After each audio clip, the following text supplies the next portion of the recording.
안녕하십니까. 제2차 제주 마이스 산업 활성화 좌담회에 오신 여러분들을 환영합니다. 저는 이번 좌담회 사회를 맡은 제주 컨벤션 뷰로 박지선입니다. 제주 컨벤션 뷰로는 포스트 코로나를 대비하고자 학계와 업계 등 다양한 전문가들을 모시고 마이스 산업 활성화를 위한 좌담회를 시리즈로 개최하고 있습니다.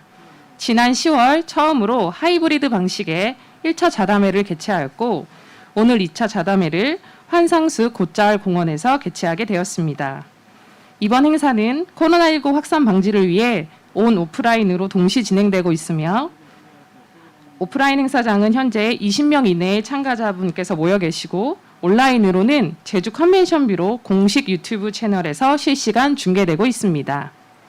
오늘은 제주 지속 가능한 마이스 도시로 나아갈 방향이라는 큰 주제 아래 대면 마이스 시작과 그린 마이스 도시라는 두 가지 키워드로 1, 2부로 나누어 토론이 진행되겠습니다. 첫 번째 주제인 대면 마이스 시작 어떻게 준비할 것인가 토론에 참여해 주실 분들을 소개해 드리겠습니다. 오늘 1, 2부 두 토론회는 모두 제주대학교 홍성화 교수님께서 좌장으로 수고해 주시겠습니다.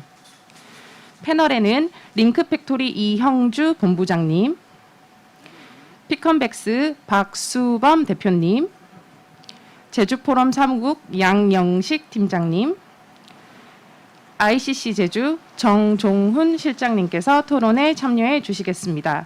큰 박수로 맞이해 주시기 바랍니다.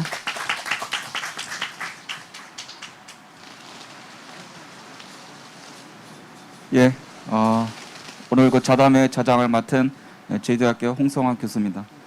오늘 이 좌담회는 제주 컨벤션 뷰로가 마련한 두 번째 좌담회가 되겠습니다.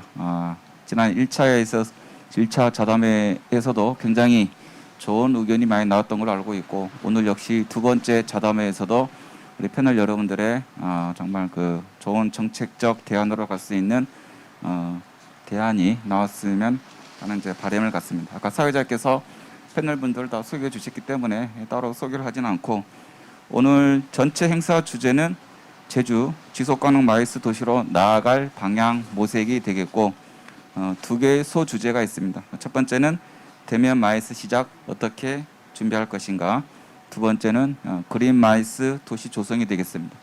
이 첫 번째 소주제인 경우에 이제 대면 마이스가 되겠는데 사실 우리 마이스 산업의 가치라고 해야 될까? 마이스 산업으로 인해서 우리 지역사회에 가져올 수 있는 여러 가지 혜택들이 많습니다. 지식 산업으로서의 역할, 어떤 바이오 초청에 의한 어떤 그 비즈니스의 장으로서의 역할, 또 지역 브랜드 파워를 올릴 수 있는 역할, 거기다가 이제 지역의 경제적 파급 효과가 있는데 이 지역의 경제적 파급 효과는 방문자 경제가 되는 거죠. 방문자가 제주도에 발을 디디뎌야 이러한 경제적 파급 효과가 되는 것이고 그런 측면에서 이 대면 마이스는 다른 도시에 비해서 제주 지역에 있어서는 굉장히 중요한 의의를 갖는다고 말을 할 수가 있겠습니다. 왜냐하면 서울에 비해서 제주도는 관광이나 마이스 산업 의존도가 한 10배 가까이 된다는 이야기가 있습니다. 그래서 서울 같은 경우에는 사실 그냥 뭐 버추얼 행사, 온라인 행사만 하더라도 상대적으로 이 파급 효과가 미미할 수 있지만 제주도는 만약에 이러한 그 대면 마이스가 이루어지지 않게 되면 지역 경제적 파급 효과에 상당한 장애를 가져올 수 있기 때문에 그러한 측면에서 우리 대면 마이스가 굉장히 중요하다라는 의미를 갖게 되는 것이고 아마 이 소주제로 잡게 된 계기가 아닐까 생각을 하게 됩니다. 오늘 네 분의 이제 패널 분들이 계신데 하는 방식은 일단 한 분씩 먼저 말씀을 해주시고 그 다음에 시간이 허락하게 되면 두 번째 돌아가면서 자유롭게 이야기를 진행하는 것으로 하겠습니다. 자, 첫 번째는 우리 이영주 링크팩토리 본부장님께 마이크를 좀 넘기겠습니다. 네, 안녕하세요. 반갑습니다.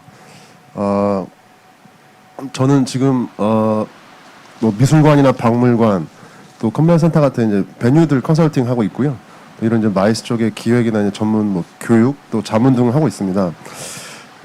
우선 뭐 일단 그 비대면 요새 이제 굉장히 많은 행사들이 비대면으로 하고 있고 지금 이 행사도 이제 비대면을 하고 있지만 실제 이제 비대면 행사들이 좋은 점이 있는 것 같지만 실은 부작용들이 점점 많이 생기고 있습니다. 실제 이제 주최자들이 피부를 와 닿는 부분들이 있는데 제가 사실 정리를 한번 어떻게 할까 생각하다 한 세 가지 단어로 비대면의 부작용을 말씀드릴 수가 있을 것 같은데 첫 번째가 이제 no show, 그다음에 no data, 그다음에 no result라고 생각합니다. 왜냐하면 이제 no show는 그러니까 지금 예를 들면 이제 일반 오프라인 전시회나 컨벤션 같으면 참가자들이 사전 등록하면 거의 이제 나타나거든요, 현장에. 근데 이 유튜브로 이제 뭐 이런 줌으로 회의 사전 등록 받으면 등록을 했다가 이제 안 나타나는 경우가 굉장히 많아요. 그래서 주최자분들 굉장히 당황스럽고 이 행사가 제일 이제 중요한 게 집객인데 유튜브 조회수가 뭐 100명도 안 되고 50명도 안 되면 이제 당황스러운 거죠. 그래서 이런 노쇼에 대한 부분들이 굉장히 지금 문제점으로 나타나고 있습니다. 어떻게 이 온라인 행사들의 관람객들을 모을 거냐, 현장에 나타나게 할 거냐가 굉장히 문제로 나타나고 있고, 두 번째는 노데이터인데 이건 뭐냐면 오프라인에서 컨벤션에 전시를 하면 최소한 브로셔나 명함이라도 가져갈 수가 있겠죠. 뭐 바이어나 뭐 셀러들이 만나서 상담을 하면 그런 미팅에 대한 결과들을 가져갈 수가 있지만 온라인 전시회나 온라인 컨벤션은 실제 온라인에서 만나서 이 바이어나 또는 이 관계자들이 얼마나 이 제품을 뭐 탐색해 봤는지, 얼마나 이 사이트에 이 페이지에 오래 머물렀는지, 또 어떤 제품들에 관심이 있었는지를 그 솔루션 자체의 데이터를 줄 수 있는 시스템이 없다면 온라인에 참가자들이 가져갈 수 있는 게 별로 없습니다.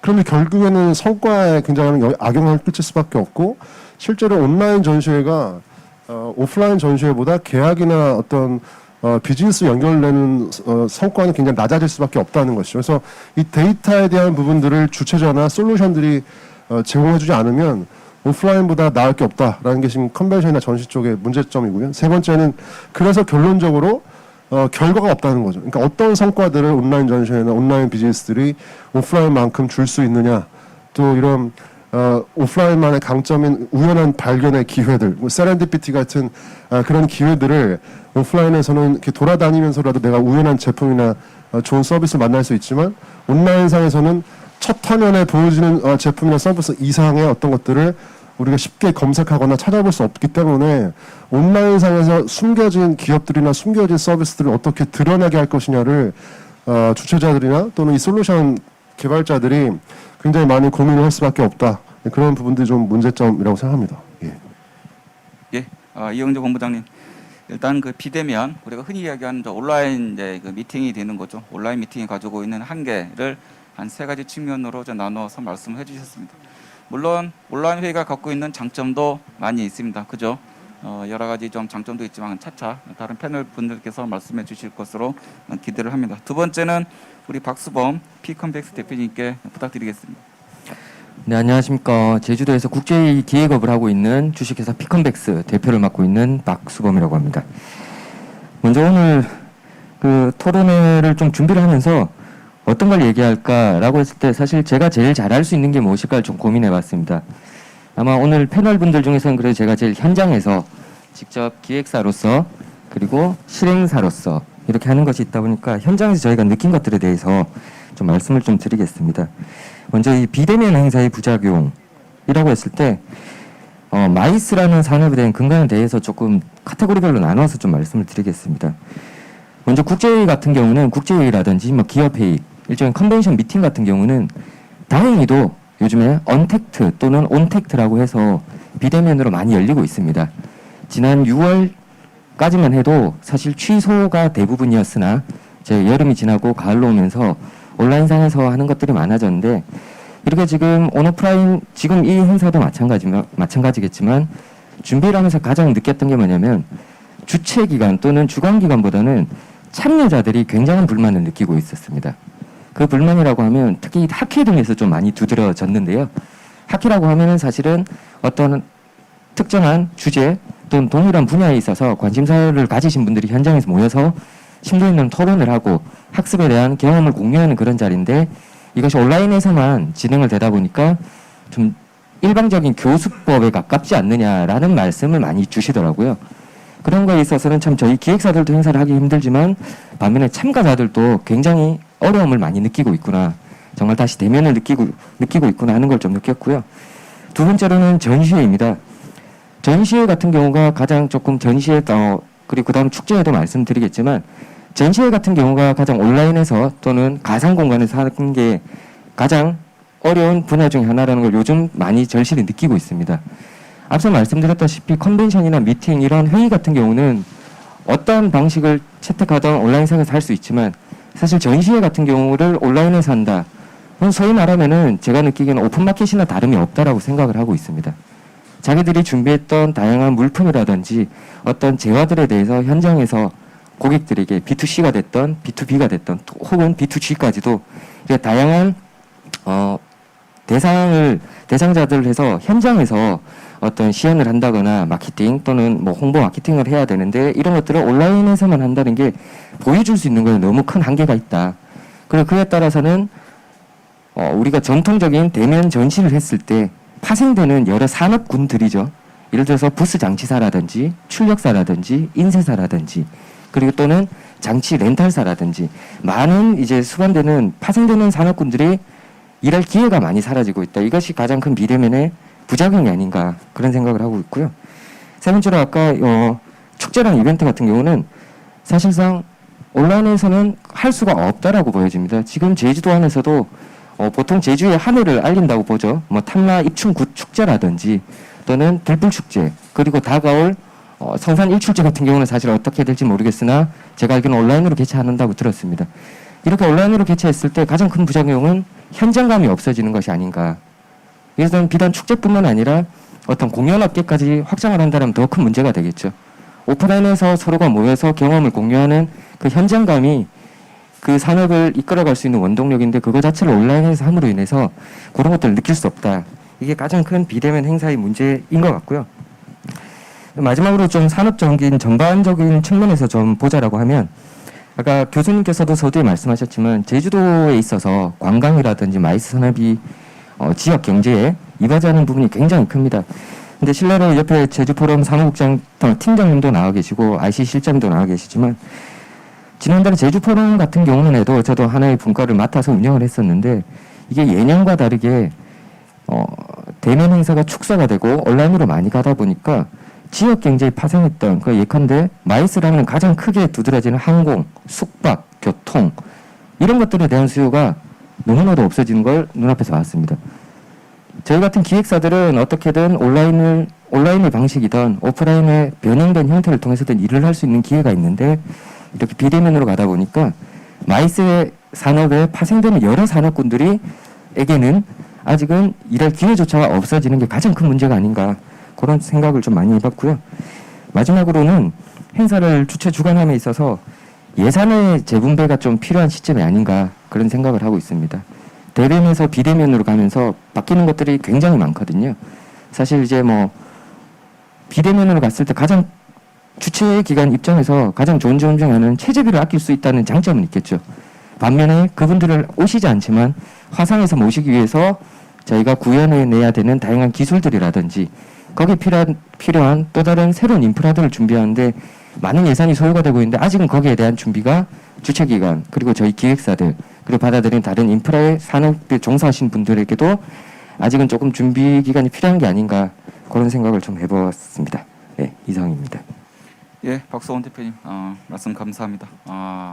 이 박수원 대표님은 요 얼마 전에 온라인 전시회를 직접 진행해본 경험이 있기 때문에 오늘 말씀하신 것은 그 경험에서 녹아나는 아마 정말 그 현장의 목소리가 아닌가 생각하게 됩니다. 특히 전시 부분에 있어서는 우리 컨벤션 분야보다 더 이런 바이어 미팅이라든가 여러 가지 이 전시회에 필요한 내용이 온라인에 있어서는 정말 제약 사항이 많았다라는 그런 부분을 말씀을 해주셨고요. 축제 이벤트적인 부분도 말씀을 해주셨는데 지난주에 우리 제주 컨벤션 뷰로가 또 우리 세미나가 있었죠. 요새 우리 컨벤션 뷰로가 정말 굉장히 많은 이제 정책 간담회를 개최를 하고 있는데 그 당시에 이제 그 한양대 이훈 교수님께서 이제 축제 이벤트의 온라인 또 하이브리드 말씀하시면서 그 일본이나 유럽 사례에서 하나의 대안으로 그 아웃도어 전시, 아웃도어 축제 이런 거를 말씀을 해주셨는데 이런 아웃도어 축제 이벤트가 우리 전시에 있어서도 하나의 좀 배치마킹할 수 있는 요소가 있지 않을까 생각을 하게 되고요. 비용적인 측면에 있어서도 한 언론 보도에 의하면 온라인 행사가 약 기존 행사보다 대비 예산이 한 1.5배 들어간다는, 그러니까 생각보다 많은 예산이 소요된다는 발표 자료도 보았습니다. 특히 온라인에 집중만 하게 되면 이 기존의 IT 업체 있죠. 이 IT 업체도 그 기업들이 가지고 있는 기술력을 바탕으로 이러한 그 온라인 미팅 시장에 뛰어들게 되면서, 그렇지 않아도 우리 기존에 이제 치열한 시장 경쟁 상황이 있었는데 더 많은 이제 경쟁 상황이 이제 발생되지 않을까라는 우려적인 사항도 있는 것 같습니다. 우리 세 번째로는 우리 양영식 제주 포럼 우리 사무국 팀장님께 부탁드리겠습니다. 예, 제주포럼 사무국의 양현식 팀장입니다. 제가 앞에서 우리 박수범 대표님도 말씀을 주셨지만 제가 오늘 이 자리에서 과연 무슨 얘기를 할 수 있을까라는 걸 생각해봤을 때 가장 최근에 저희가 이런 11월 5일부터 7일간 우선 3일 동안 제주포럼을 개최하고 난 다음에 느낀 점, 특히나 이번 같은 경우는 온오프라인 하이브리드 형식으로 모든 세션을 진행하면서 느꼈던, 과연 우리 제주포럼이 그리고 제주도 마이스 산업이 과연 이거 어떻게 이 상황을 헤쳐나가야 될지에 대한 부분을 현장에서 느낀 점에 대해서 간단히 말씀을 드리고자 합니다. 우선 기본적으로 뭐 제가 2007년 8년부터 제주 포럼을 쭉 담당해 오면서 느꼈었던데, 마이스의 기본은 우선은 교류라고 생각합니다. 서두에 이제 교수님께서 말씀하셨듯이 현장에 결국 제주도에서 발을 닿아야 이 마이스의 산업 효과가 결국적으로 발생을 하는 건데, 최근에 뭐 VR 회의장, 홀로그램 등 다양한 이제 IT 기술이 접목된 회의들이 진행되고 있는데, 그래도 마이스는 교류가 있어야 된다. 현장에 사람이 참여했을 때 그 경제적 효과가 충분히 발생할 수 있다라는 원칙적인 사항에 대해서는 공감을 하지만, 과연 백신이 개발되고 코로나로 인한 그 팬데믹이 사라진다고 해도 과연 예전처럼 전체 대면 회의로 돌아갈 수 있을지에 대해서는 의구심이 있습니다. 저희가 올해 15회 제주 포럼을 준비하면서 코로나가 발생하기 전에 이제 연사 초청을 할 때도 그 연사들이 코로나가 없는 상황에서도 온라인으로 참석하면 안 되냐, 그런 이제 의견 제시들이 있어요. 특히 해외 연사분들은 이미 이런 온라인 회의에 되게 적응이 돼 있다라는 거죠. 이런 상황에서 팬데믹까지 겹쳐 있는 상황이 계속되고 앞으로 이거에 대해서 상당히 걱정들을 많이 할 거거든요, 지속적으로. 그리고 뭐 혹 전문가에 의하면 2, 3년에 한 번씩 이런 상황이 다시 돌아올 거다. 그러면은 이분들이 과연 현장에 올 생각을 할까? 온라인, 뭐 홀로그램 그런 좋은 기술이 있으면 그런 방법을 쓰려고 하지 않을까라는 생각을 많이 하더라고요. 근데 이제 결국 마이스 산업을 통한 부가가치 창출은 사람이 찾아와야 된다라는 건데, 그러기 위해서는 과연 우리가 이런 위기 상황을 극복한 이후에도 어떠한 동기부여를 해줄 수 있을까? 현장에 오시는 분들한테 어떠한 베네핏을 줄 수 있는지, 왜 제주에 찾아와야 되는지는 행사를 기획하는 단계에서부터 많은 사람들이 공감대를 갖고 노력을 해야 되지 않겠나라고 생각을 합니다. 지금 보면은 각 지자체에서 마이스 산업 육성을 위해 많은 노력을 하고 있습니다.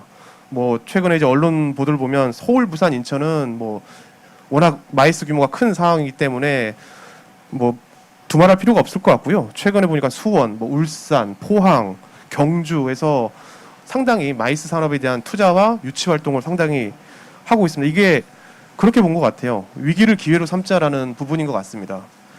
근데 제가 작년 말에 코로나 위기를 뭐 예견한 건 아니었지만, 이런 이제 제주도 마이스 산업이 좀 한 단계 좀 업그레이드 돼야 된다는 생각을 갖고 제주도에 협의체 구성을 제안을 했던 적이 있어요. 이게 제주도, 도의회, 그리고 뭐 저희와 같은 기획기관, 그리고 박수범 대표 같이 있는 PCO 기관, 그리고 이제 앞에 계시겠지만 영상기술 뭐 그런 다양한 업체들이 다 모여서 우리가 과연 그럼 제주형 마이스를 어떻게 만들어갈 것인가.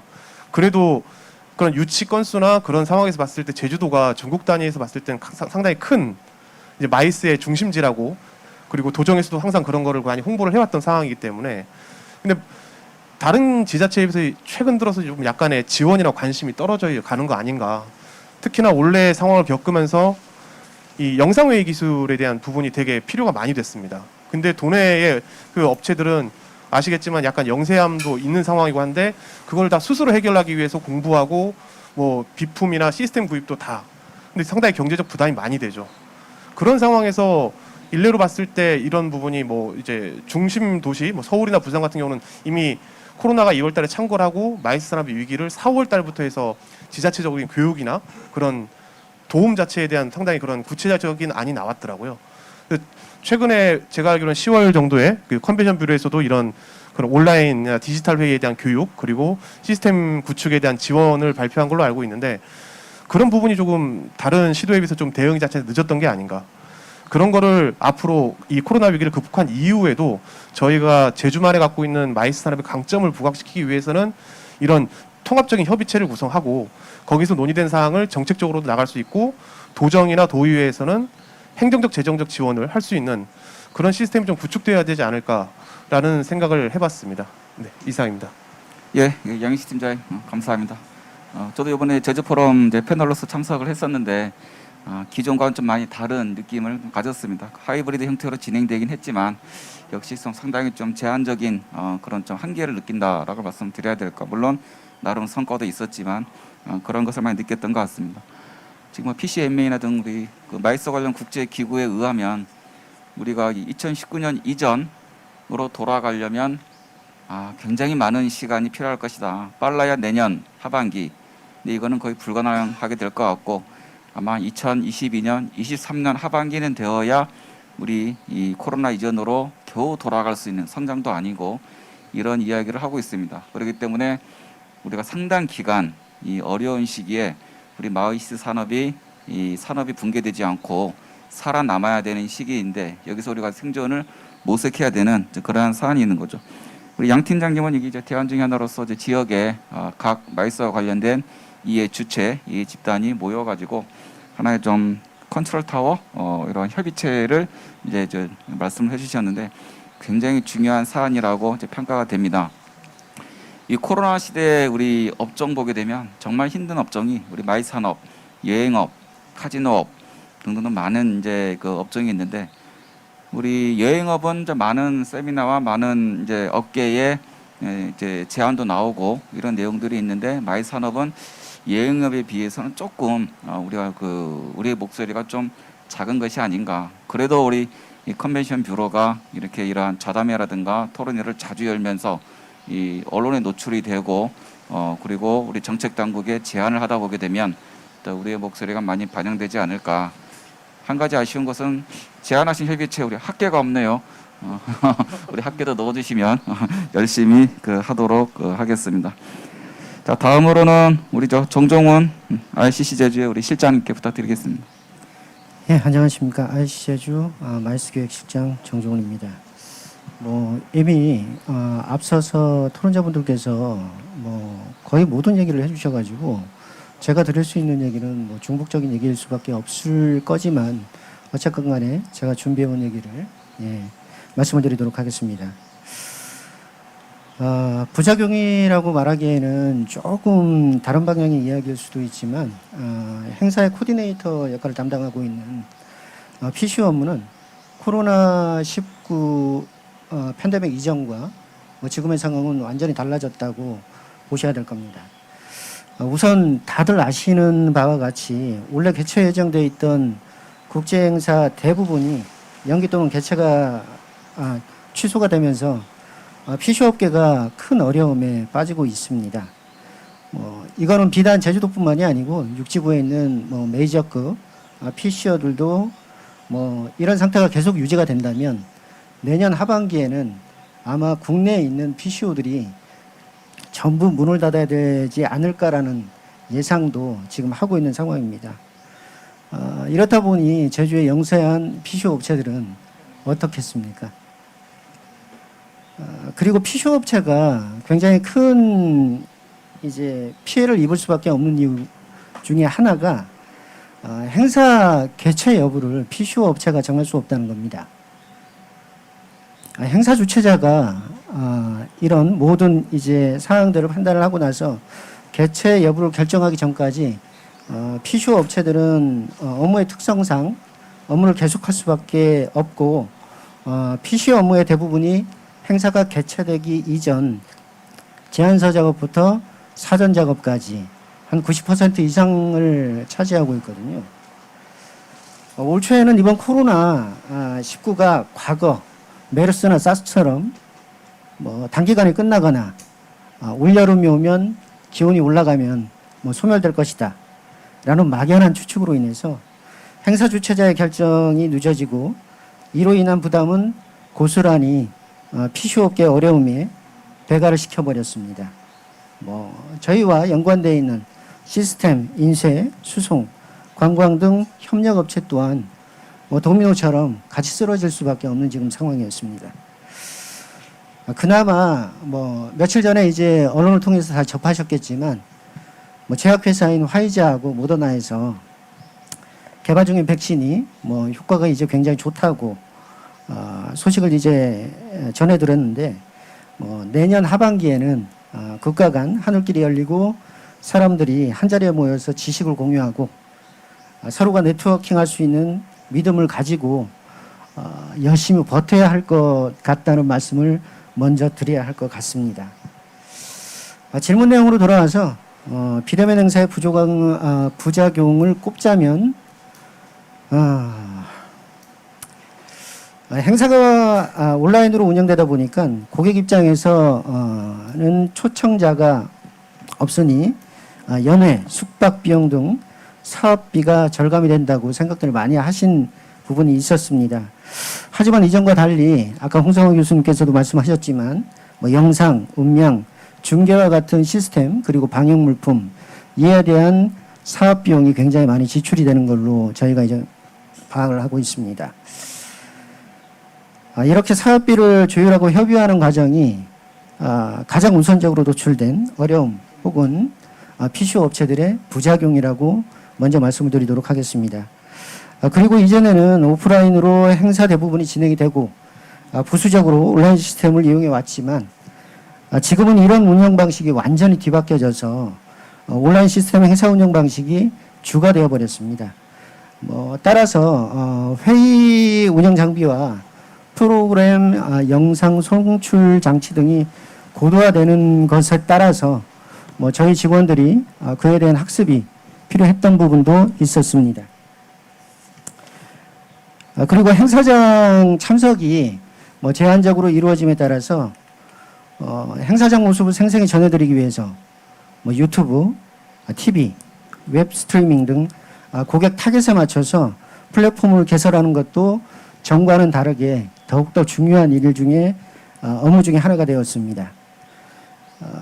그리고 이제 향후에 온라인으로 회의가 진행이 되게 된다면 거의 모든 회의가 이렇게 진행이 된다면 보안 문제가 상당히 심각해질 걸로 알고 있습니다.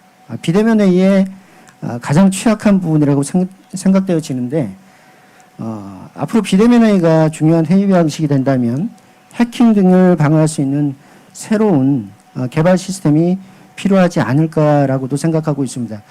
이 부분은 우스갯소리로 제가 이제 게임을 굉장히 좋아하는데 게임에 나오는 그 인물들을 묘사하는 부분들이 너무 디테일하거든요. 진짜 사람인지 컴퓨터 그래픽으로 만들어낸 건지도 분간을 하기 어려울 정도로 이제 디테일하게 만들어내는 부분들이 있는데 아까 양영식 팀장님께서 말씀을 하셨지만 외국에 계신 이제 초청을 해야 될 인사들께서 온라인으로 하면 괜찮지 않겠느냐라고 하는데 만약에 보안이 뚫리게 된다면 이런 이제 중요한 인사를 컴퓨터 그래픽으로 만들어내고 혹시나 정말 큰 문제가 생겨나지 않을까 이런 걱정도 조심스레 한 번씩은 해보게 됩니다.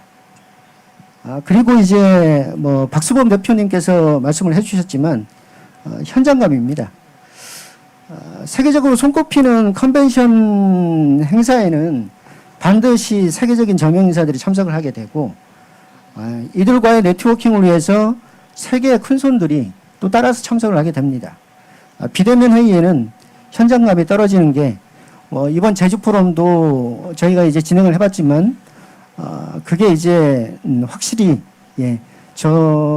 저희들이 느낀 바였습니다. 예를 들어서 누군가 BTS 팬이라고 한번 생각을 해보십시다. TV에서나 유튜브 등 시간이 구애받지 않고 그리고 또 무료로 언제 어디서나 아무 때나 볼 수 있지 않습니까? 이렇게 편하게 본인들 우상을 볼 수 있지만 그들은 몇 천만 원도 한다는 그 공연 티켓을 구매하고 본인들의 우상을 보기 위해서 공연장을 찾아가거든요. 그렇다면 여기서 잠깐 컨벤션에 대한 사전적 의미를 한번 여러분들과 공유를 좀 해야 될 것 같습니다. 뭐 사전적 의미로 다들 아시겠지만 컨벤션이라는 용어는 함께 모이고 참석하다.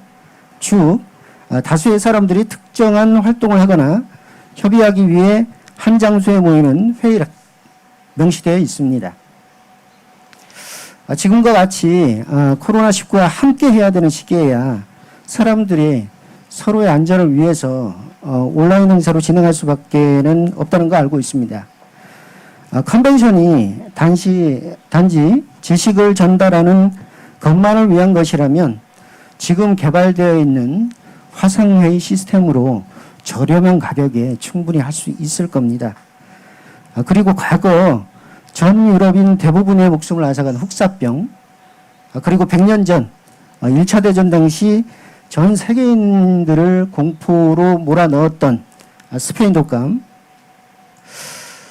이들 바이러스가 소멸되지 않은 건 지금 거의 모든 분들이 알고 계시거든요. 그런데 왜 또 다시 사람들은 같은 곳에 모여서 서로의 지식을 공유하고 비즈니스를 논하고 네트워크를 형성하고 있을까요? 과거를 망각한 것은 아닙니다. 인간이기 때문에 다시 모이는 것이라고 저는 분명히 생각하고 있습니다. 그렇다고 포스트 코로나에도 비대면 회의의 수요가 뭐 줄어들지는 않을 거라고 생각을 합니다. 부활을 중요시해야 하는 이제 결정을 위하는 회의거나 뭐 지역 또는 국가의 발전을 도모해야 하는 회의는 과거처럼 오프라인으로 진행이 될 거라고 생각을 하고 있고, 단순히 지식을 공유하는 회의는 온라인 회의로 전환되지 않을까 감히 조심스럽게 짐작을 해보고 있습니다. 저는 이상입니다. 예, 정종훈 팀장님 좀 많은 키워드를 말씀해 주시는데요.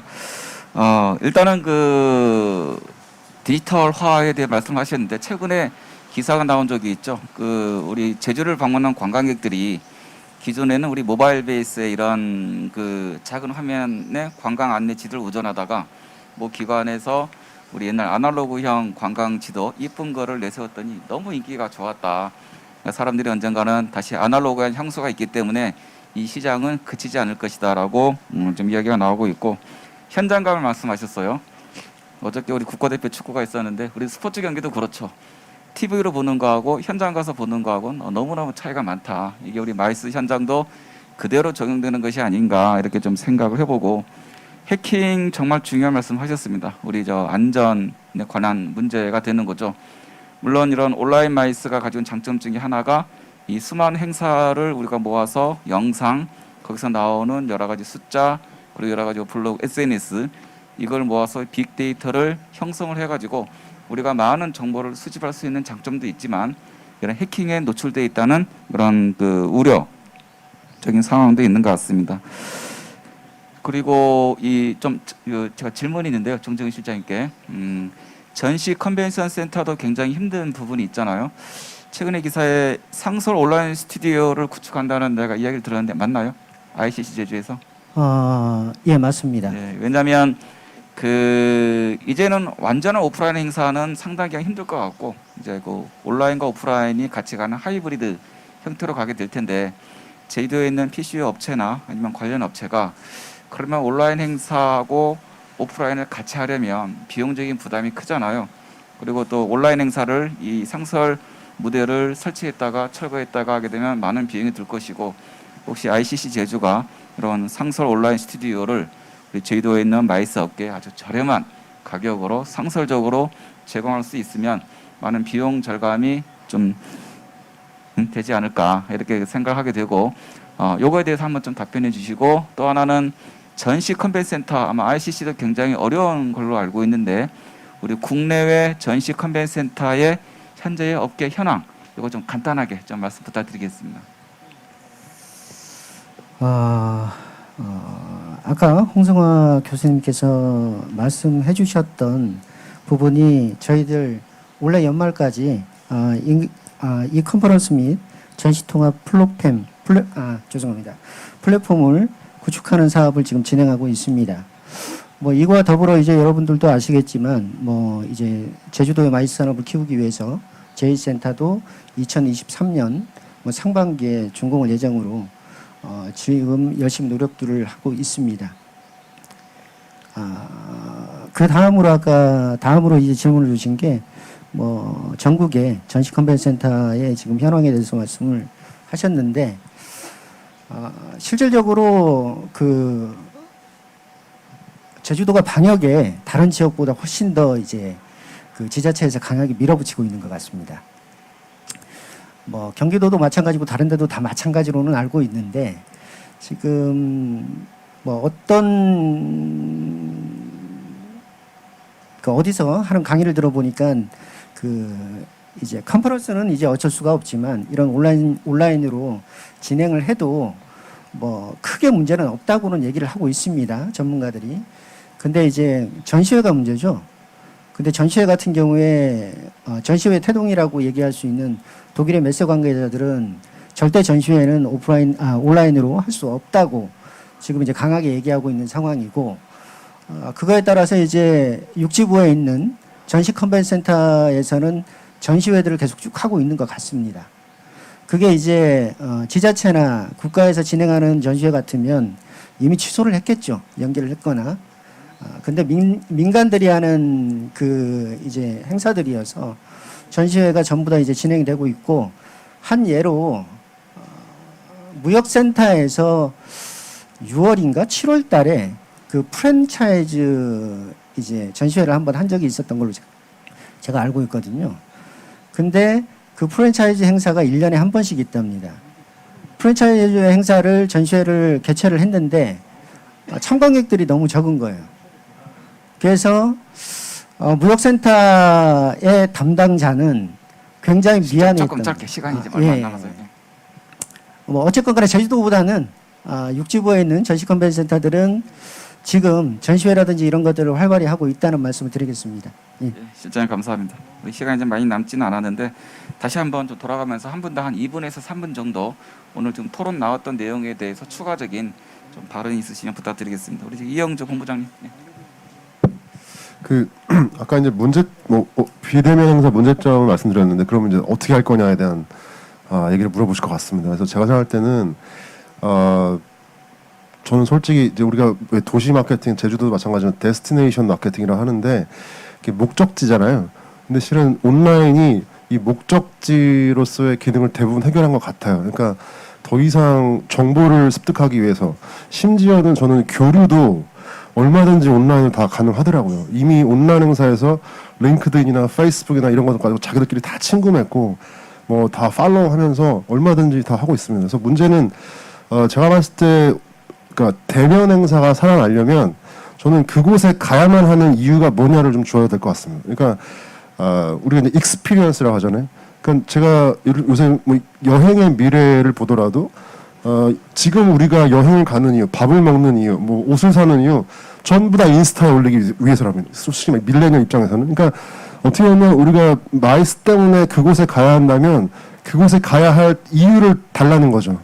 굳이 온라인으로 다 해결할 수 있기 때문에. 그래서 그게 어떤 개인화된 경험으로 마이스 행사의 기획자들이 다가가지 않는다면 뭐 세미나에서 회의장에서 정보 한 2-3시간 세미나 듣다가 오는 회의는 갈 필요가 없다라는 겁니다. 그래서 어떠한 경험들을 뭐 예를 들면 제주도에 왔을 때 줄 수 있느냐.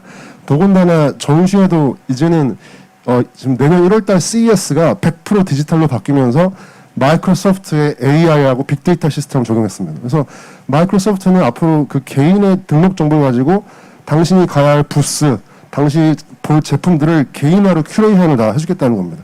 결국에는 집단적인 경험이 아니라 그 한 명 한 명에 대한 이 공간에 왔을 때 또 이 지역에 왔을 때 어떤 독특한 경험들을 정보 전달뿐만 아니라 줄 수 있느냐가 앞으로 저는 행사 기획자들이 더 고민을 해야 될 부분이고요. 행사 뭐 운영이라든가 이런 진행이나 의전이 더 이상 저는 마이스가 아니다라는 생각 자꾸 할 수밖에 없다 생각합니다. 예. 예, 본부장님 감사합니다. 일단 대면 행사, 오프라인 행사의 당위성 말씀하셨는데 사실 우리 마이스 행사 보게 되면 그 미팅 자체도 중요하지만 유명한 관광지에서 하게 되면 더 많이 가게 되잖아요. 가서 거기 좀 관광 활동도 즐기고 싶고 축제 이벤트도 참여하고 싶고 그렇다면 제주도도 이런 대면 행사가 조금이라도 활성화되려면 이 주변에 있는 우리 관광 프로그램이 뒷받침돼줘야 되지 않을까 생각하게 되고 내년에 CES 이제 100% 디지털 행사자 말씀하셨는데 서울이나 홍콩이나 싱가포르 같은 이 선진 도시도 보게 되면 이 비대면 쪽으로 많이 진행을 하려는 움직임이 있습니다. 왜냐하면 그 방문객에 의한 방문자 경제에 의존하기보다는 행사 자체에 집중하면서 거기에서 비즈니스 상담이라든가 성과 창출에 자신감이 있기 때문에 이러한 그 온라인 이 행사에 많이 집중하는 경향이 있는데 제주는 조금 상황이 다르지 않을까. 그래서 제주는 하이브리드 행사 중심으로 가야 된다는 이야기가 많이 나오는 것 같습니다. 우리 박수범 대표님. 네. 좀 아까 정동훈 실장님께서 서두에 말씀해 주시기를 어쨌든 지금까지는 저도 그렇고 버텨왔는데 이게 지속이 된다라고 했을 때는 머지않은 시간에 제주뿐만 아니라 사실 뭐 전 세계까지도 갈 수가 있겠죠. 많은 기획사분들이 이제 버티기 힘들 수가 있을 것 같다라는 생각을 하고 있습니다. 비단 기획사뿐만 아니라 서비스 공급자들도 마찬가지겠죠. 근데 저희가 이제 여기 소주제에서 화두가 하나가 위드 코로나 시대 다시 대면화가 됐을 때 우리가 어떻게 준비해야 되느냐라고 했을 때 결국 내성을 길러야 된다는 사실은 굉장히 추상적인 말밖에 드릴 수가 없는데 이 내성이라는 게 사실 지금 저 같은 경우는 어떻게 이제 벌써 한 10달 정도 된 것 같네요. 지금 코로나가 발생한 10달 정도 된 것 같은데 내년에 갑자기 어떤 대규모 학회가 한다라고 했을 때 사실 저희 회사의 구성원들이 이제 좀 변화가 생겼거든요. 저 말고도 그런 회사들이 있을 것입니다. 분명히. 그래서 다시 대면이 갔을 때 내가 공급을 해줄 수 서비스를 공급해 줄 수 있을 것인가 사실 그건 굉장히 두려운 문제라고 생각하고 있습니다. 인력에 대한 공급, 저희 서비스 공급에 대한 문제. 결국 이런 내성을 길러야 된다는 게 직원들을 지켜야 되는 것도 있지만 같이 함께 나아가야 되고 그리고 다시 대면이 됐을 때 신규 인력들이 계속 수급이 돼야 될 것 같아요. 이 업계 서비스의 기획사뿐만 아니라 다양한 분야에 있어서 그랬을 때 저희가 좀 당부드리고 싶은 게 뭐 뷰로 분들이 계시니까 현재 뭐 다양한 인력 양성 사업들을 하시고 있는 걸로 알고 있는데 조금 더 그때는 공격적으로 조금 더 해야지 돈의 기획사들이 다시 우리가 시쳇말로 좋은 날이 왔을 때 무리 없이 일을 할 수 있지 않을까 좀 그런 생각이 들매 좀 정리해서 말씀드리자면 인력 양성에 대한 걸 우리는 좀 준비를 해야 될 것이다. 비단 기획사뿐만 아니라 모든 서비스 제공자들은 인력 양성에 대한 것들을 좀 염두에 두셔야 되지 않나 그런 생각을 하면서 마치겠습니다. 예. 지금 우리가 좀 굉장히 어려운데 이때 두 손 놓고 있을 것이 아니라 언젠간 종식이 되겠죠. 그때 이 전문가가 예측하기를 그때는 마이스 행사의 어떤 그 보복 행사, 보상 행사에서 엄청난 폭증이 오게 될 것이다. 그때를 대비해서 우리가 그때와 과실을 가져오려면 미리 준비를 해야 되는데 인재 양성이라든가 뭐 그런 부분에서 좀 말씀해 주신 것 같습니다. 우리 양영시 팀장님. 네. 네, 아까 그 이영주 본부장님께서 말씀하셨던 현장에 와야 되는 동기를 부여하기 위해서는 지금 저희 마이스 산업 업계뿐만이 아니고 그 다른 업종들과의 그 연계성이 계속 이어져야 될 거라고 생각하거든요. 그런 면에서 봤을 때 하나 이제 당부드리고 싶은 건 하나 중에 하나는 관광산업의 일부로 마이스를 보지 말고 관광산업과 동일한 산업의 일부로 마이스를 봐주시는 게 좋지 않겠느냐. 결국은 마이스로 인해서 참석하신 분들이 관광을 할 수도 있는 거고 어떻게 보면 이제 동등한 입장에서 봐야 되는 사업이라고 생각이 들고요. 그리고 다른 한 가지는 이제 이 지금 위드 코로나 시대가 계속 어느 정도 될 거라고 봤을 때 그때까지 계속 약간 이 회의를 취소하고 연기하면서 손 놓고 기다릴 것인가 라는 기준을 봤을 때 저희가 항상 얘기하는 게 뭐 정부 차원에서 K방역의 우수성 그리고 또 제주도의 방역 우수성을 얘기를 한다면 그 이 행사에 맞는 방역 기준을 마련을 해야 되지 않겠는가. 지금 정부나 지자체에서 이런 기준을 내놓긴 했지만 이거는 행사 운영 기준이라기보다는 약간 방역 지침 같은 상황이라서 이 각 행사의 성격, 스타일, 뭐 전시나 이 국제회의나 컨퍼런스 뭐 그런 걸 다 종합적으로 봤을 때 조금 더 구체화되고 현실 가능성이 있는 현장의 목소리를 반영한 그런 운영 계획을 조금 선도적으로 도입을 하고 그래야 그 행사들을 계속 저희가 유지할 수 있는 거고 일례로 보면 그렇거든요. 한두 해 행사가 다른 지역으로 옮겨가면 그 행사 다시 잡아오기 생각보다 쉽지는 않은 걸로 알고 있습니다. 그래서 제주도가 앞으로 많은 행사를 유치했었는데 그 부분에 대해서 이걸 연속성을 유지하기 위해서는 약간 그런 노력이 좀 필요하지 않을까라고 생각합니다. 예, 그 행사 방역을 말씀해 주셨는데 우리 코로나 시대에 굉장히 중요한 키워드가 되는 거죠. 사실 좀 외부에 계신 분들 말씀 들어보면 굉장히 우려를 많이 하십니다. 과연 마이스 행사 오프라인 해도 되는 거냐, 이 굉장히 안전 방역에 문제 있는 거 아니냐 말씀하시는데, 지금까지 국내 외국도 마찬가지지만 국내에서 행사 쭉 이렇게 좀 우리가 돌이켜 보면 코로나 우리 마이스 행사로 인한 집단 감염은 없었던 것 같아요. 제가 알기로는. 그리고 한 2개 정도 행사는 확진자가 다녀갔음에도 불구하고 거기에 접촉한 모든 사람은 다 음성이 나왔습니다. 왜냐하면 마이스 행사가 굉장히 그 입구에서부터 2중, 3중의 방역 안전, 이중 안전 장치를 가져가고, 그리고 방문자는 모두 철저하게 기록에다 남기 때문에 설사 문제가 있더라도 초기에 문제를 해결할 수 있는 그런 좀 여건이 되는 것이 아닌가 이렇게 좀 생각을 하게 되고, 그 기준을 말씀하셨는데 WTTC 세계여행관광협회에서 이런 코로나 시대에 이 방역 안전과 관련된 프로토콜을 제시한 게 있습니다. 이게 선진 도시는 뭐 두바이나 그다음 뭐 홍콩이나 싱가포르 같은 경우는 발빠르게 이러한 국제 표준을 빨리 도입을 해서 자기네 도시에 있는 뭐 호텔, 뭐 관광지, 컨벤센터 포함해 가지고 이런 방역 기준을 제시해서 이 조건을 충족하는 사업체에서는 인증을 해줍니다. 그러면 참석자들이 좀 안전하게 방문할 수 있는 여건이 되는 것이 아닌가. 우리 제주 마이스 업계도 이러한 국제 프로토콜을 준수할 수 있는 인증제를 좀 빨리 시행했으면 좋겠다라는 생각을 해보고 있습니다. 우리 정종 실장. 예. 간단하게 말씀을 드리겠습니다. 미래가 어떻게 변할지는 뭐 저도 알고 싶습니다. 뭐 여러분들도 다 알고 싶겠죠. 지금 뭐 마이스라고 해서 뭐 이제 모든 것들이 이제 통합적으로 운영이 되고 있는데, 전시회는 빼고 나머지 부분들만 좀 말씀을 드리도록 하겠습니다. 뭐 일단 매년마다 1, 2월에 열리고 있는 다보스 포럼이라고 스위스에서 열리고 있지 않습니까? 내년에 1, 2월에 열릴 다보스 포럼이 한 6월 정도로 지금 미뤄졌다고, 연기가 됐다고 이제 소식을 접하긴 했거든요. 뭐 향후에 저희가 이제 아무리 기준을 잡고 있더라도 이런 세계적인 포럼이 어떻게 진행이 되느냐에 따라서 향후에 마이스 산업이 어떻게 진행이 될지는 뭐 그때 봐야 저희도 뭐 정확히 알 것 같다고 감히 말씀드리도록 하겠습니다. 예, 그 세계적인 이제 포럼 말씀해 주셨는데, 우리 제주도도 우리 스타 상품이라 해야 되나요? 우리 제주 포럼도 있지만 정말 전 세계에 내놓을 수 있는 정말 전 세계 한 59개국에서 한 100개국 정도가 참여하는 우리 토종 이런 그 마이스 행사가 좀 빨리 좀 육성됐으면 하는 좀 바람도 가지고 있습니다. 그 마이스 수용력에 대해서 좀 말씀 좀 드리고 싶은데요. 그 제주도의 그 컨벤션과 전시 행사가 동반되는 경우가 있어서 사실 우리가 기존에 보게 되면 한 5,000명이나 10,000명 정도 행사를 놓치는 경우가, 컨벤션은 수용력이 되는데 전시 공간이 부족해가지고 놓치는 경우가 많이 있는 걸로 알고 있습니다. 혹시 이 부분에 대해서 좀 말씀해 주실 분 있나요? 아무 분이나? 예. 우리 실장이 짧게 좀 예, 전시와 관련돼서 좀 말씀드리면은, 제가 몇 년째 이제 좀 아까 교수님 말씀하셨던 제주의 스타 마이스 상품이라고 했을 때 그걸 꿈꾸면서 하고 있는 국제 전기자동차 엑스포라고 있습니다. 그거 같은 경우에 일반적으로 이제 컨퍼런스와 이제 전시 뭐 다양한 이벤트들 이제 엑스포를 지향하면서 매년 올해도 지금 7회 다음 달에 준비를 열심히 하고 있습니다. 그랬을 때 지금 문제가 컨벤션 이제 회의에 오시는 분들은 물론 얼마든지 오실 수가 있습니다. 다만 제주도의 가장 큰 취약점이 전시를 했을 때 물류 비용에 대한 부담을 굉장히 많이들 느끼세요, 참가자들이. 안 그래도 참가비라든지 체접이라든지 이런 게 육지부에서 할 때보다 드는데 거기에 물류 비용까지 너무나 부담이 된다라는 말씀들을 많이 하시더라고요.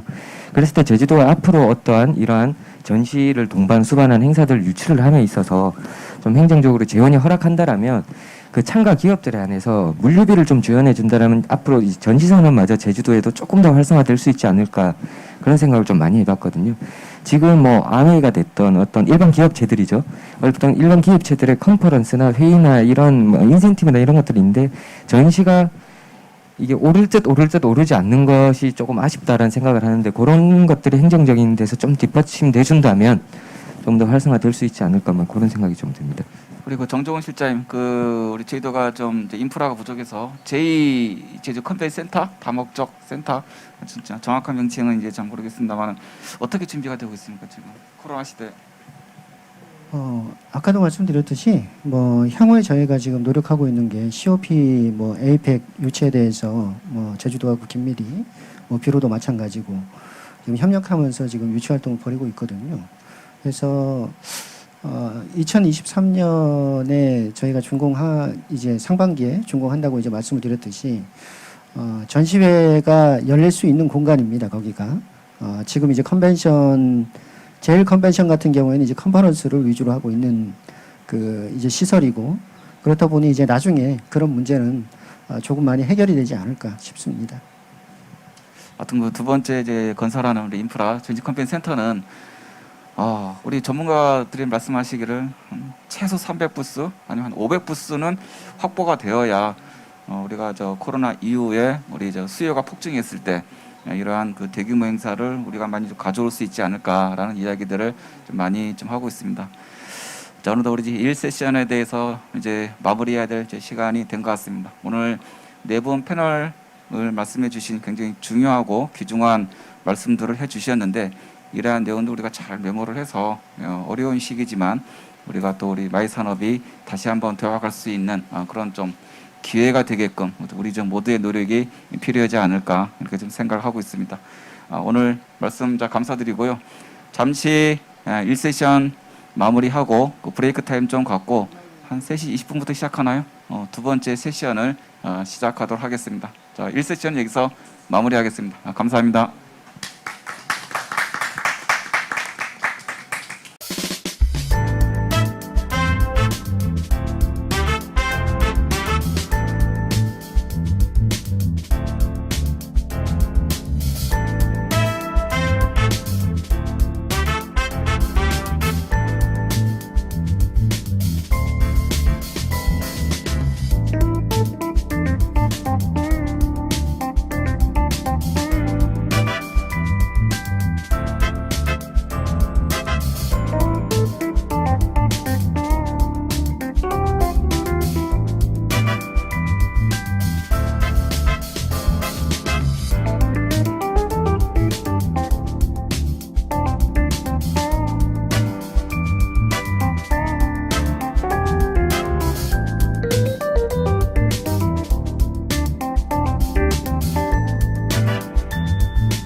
제2차 제주 마이스 산업 활성화 좌담회 제주의 신비로운 원시림 곶자를 품은 환상숲 곶자왈 공원에서 진행되고 있습니다.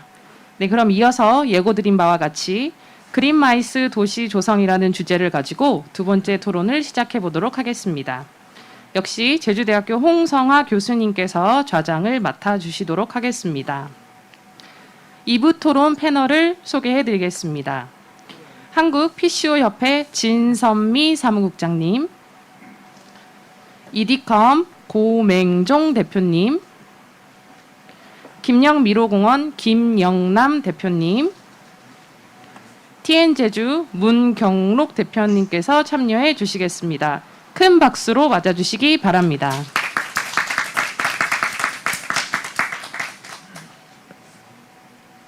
네. 예, 첫 번째 세션에 이어서 두 번째 세션 주제는 그린 마이스 도시 조성이 되겠습니다. 네 분 패널을 우리 사회자께서 소개를 해주셨습니다.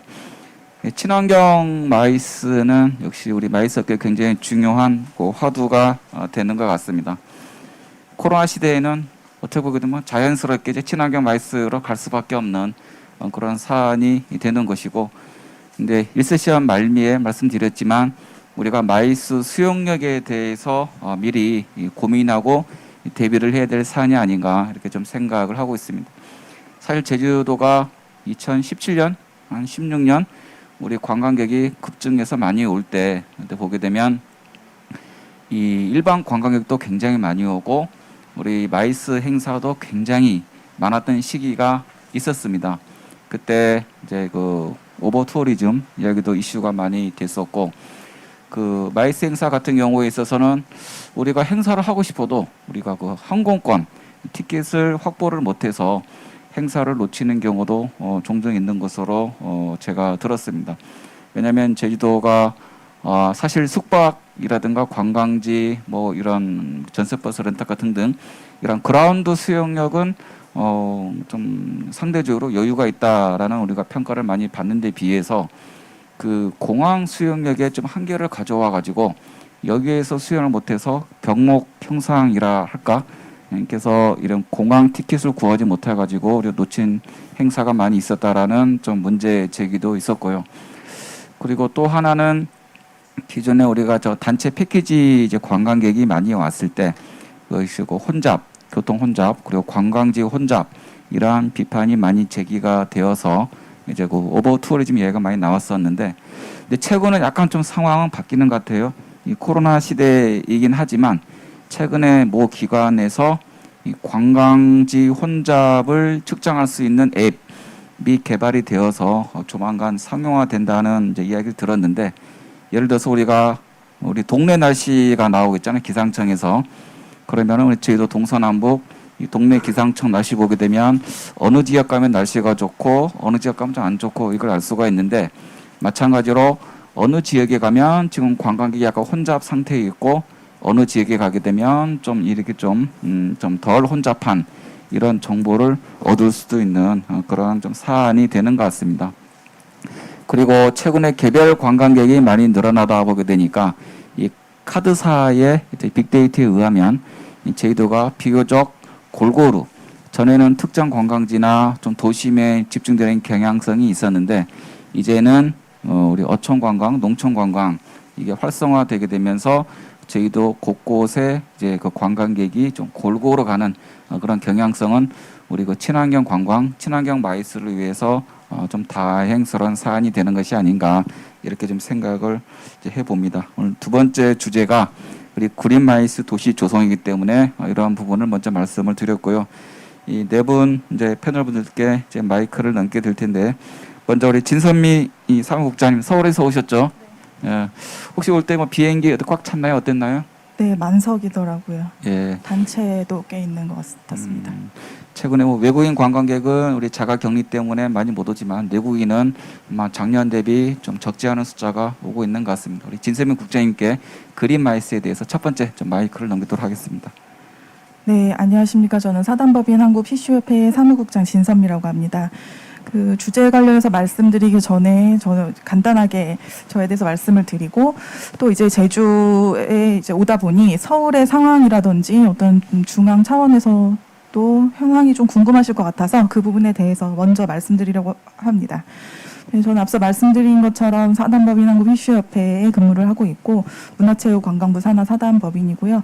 협회는 이제 회원사가 한 50개 정도 되는데 지금 전국에 1,200개 정도의 국제기획업 으로 이제 등록된 업체들이 있다고 하지만 그 중에 이제 PCO라고 할 수 있는 곳들은 뭐 전국에 500개 이하, 3,400개 정도로 보고 있습니다. 그리고 협회는 이제 아무래도 좀 전문성, PCO 협회다 보니까 전문성을 중요하게 생각해서 좀 그런 부분들 때문에 회원사가 많지는 않지만 또 그런 전문성의 측면에서 다양한 어떤 지원 사업이라든지 활동들을 하고 있고, 그리고 이제 협회에 오기 전에 한 10년 정도 PCO의 경험이 있습니다. 그래서 아마 저를 불러주신 이유가 이런 실무적인 차원에서도 얘기를 할 수 있고 어떤 공공과 중간의 입장에서 좀 그런 실무적인 현실적인 얘기들을 하라고 불러주신 것 같아서 저는 그런 방향을 좀 말씀을 드리려고 하고, 그 말씀드린 것처럼 지금 뭐 서울이랄까 전체적인 제주를 포함한 전체적인 상황을 좀 말씀을 드리면, 그 앞서 말씀드린 국제기업 중에서 대부분이 서울 소재에 있기 때문에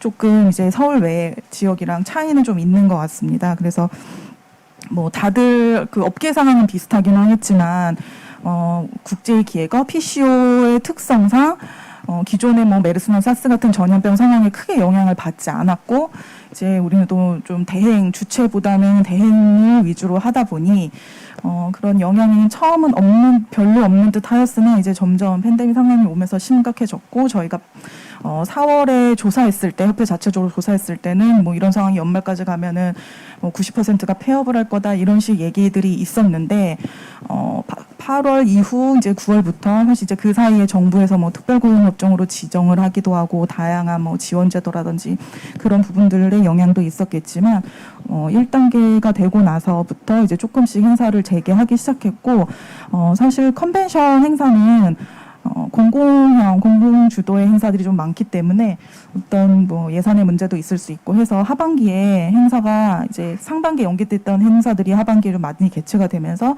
입찰도 사실 굉장히 많이 뜨고 있고, 현재는 PCO는 바쁘게 움직이고 있기는 합니다. 다만 이제 뭐 온라인으로 되면서 어떤 뭐 입찰을 기준으로 말씀드리면 참가 자격 조건에 뭐 동영상을 제작하는 업종이라든지 뭐 행사의 연기 취소로 인해서 이의를 제기할 수 없다 뭐 이런 형태의 좀 그런 업계를 위협하는 그런 내용이 있기도 하고, 또 온라인이기 때문에 사업 예산이 좀 축소가 돼서 작은 이제 행사들을 너무 이제 여러 건을 해야 되는 실제 업체 입장에서는 더 어려운 상황이 있기는 하지만 관광 분야의 다른 뭐 영업이나 호텔업을 상으로 기준으로 봤을 때는 그래도 조금씩 적응을 해 나가면서 환경에 적응을 해보고 있지 않나라는 생각을 합니다. 그래서 일단은 뭐 그 앞서 잠깐 뭐 정부에 대한 지원제도의 역할 이런 얘기도 나오기는 했지만 이제 특별고용정 업종으로 이제 되면서 뭐 고용노동을 비롯해서 문체부에서도 이제 다양하게 업계 지원하기 위한 그런 활동들이라든지 지원책을 내놓고 있고, 그런 부분들이 조금 더 산업적인 측면에서 접근이 됐으면 좋겠습니다.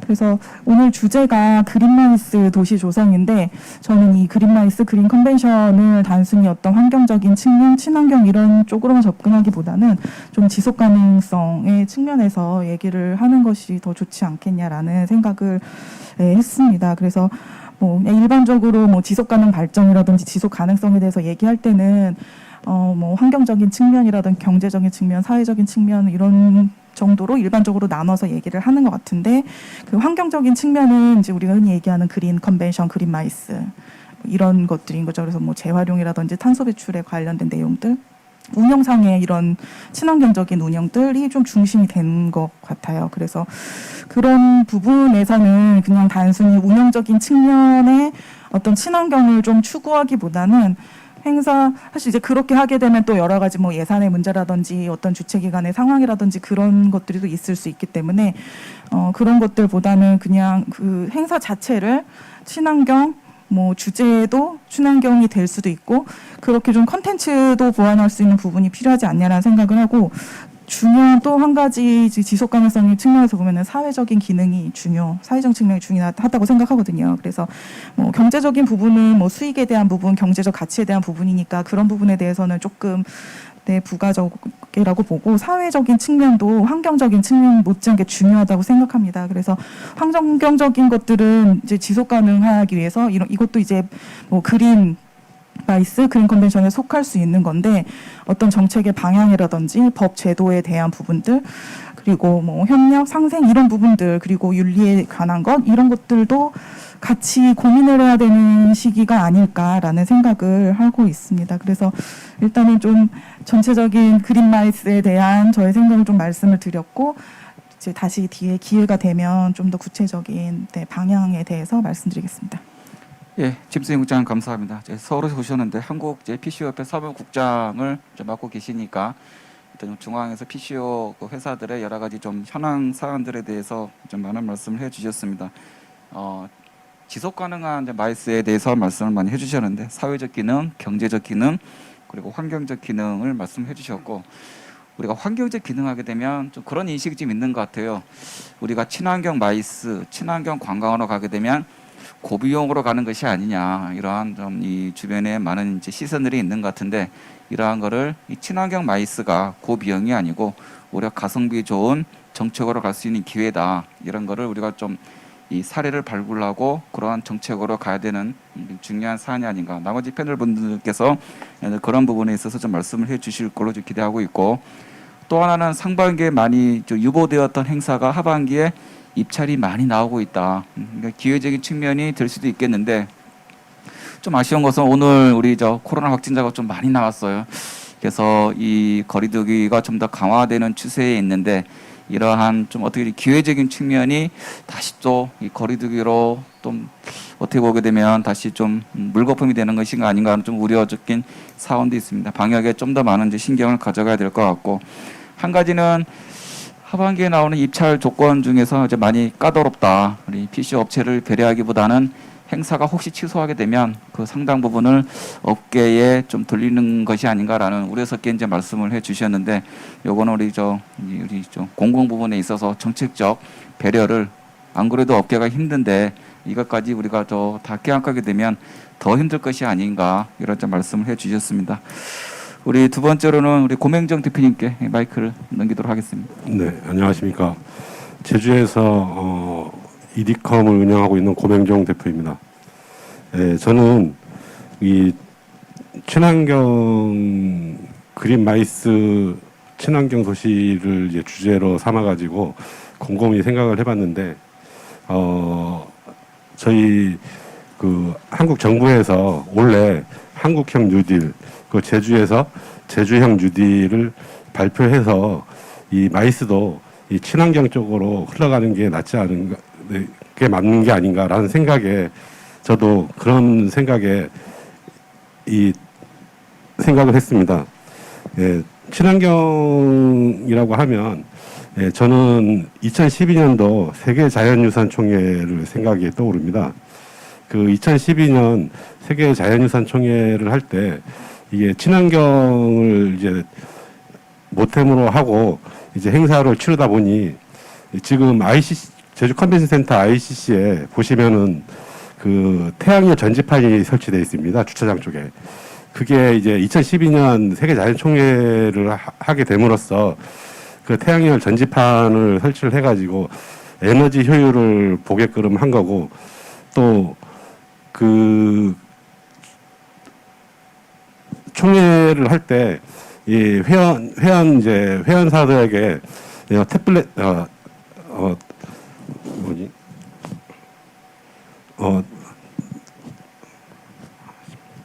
그 텀블러라든가 해서 종이를 많이 줄일 수 있는 이제 PC를 나눠주고, 또 물을 먹을 때 종이컵을 사용하지 않고 이제 텀블러를 사용하게끔 많이 유도를 했습니다. 그리고 이제 전시장 같은 경우에는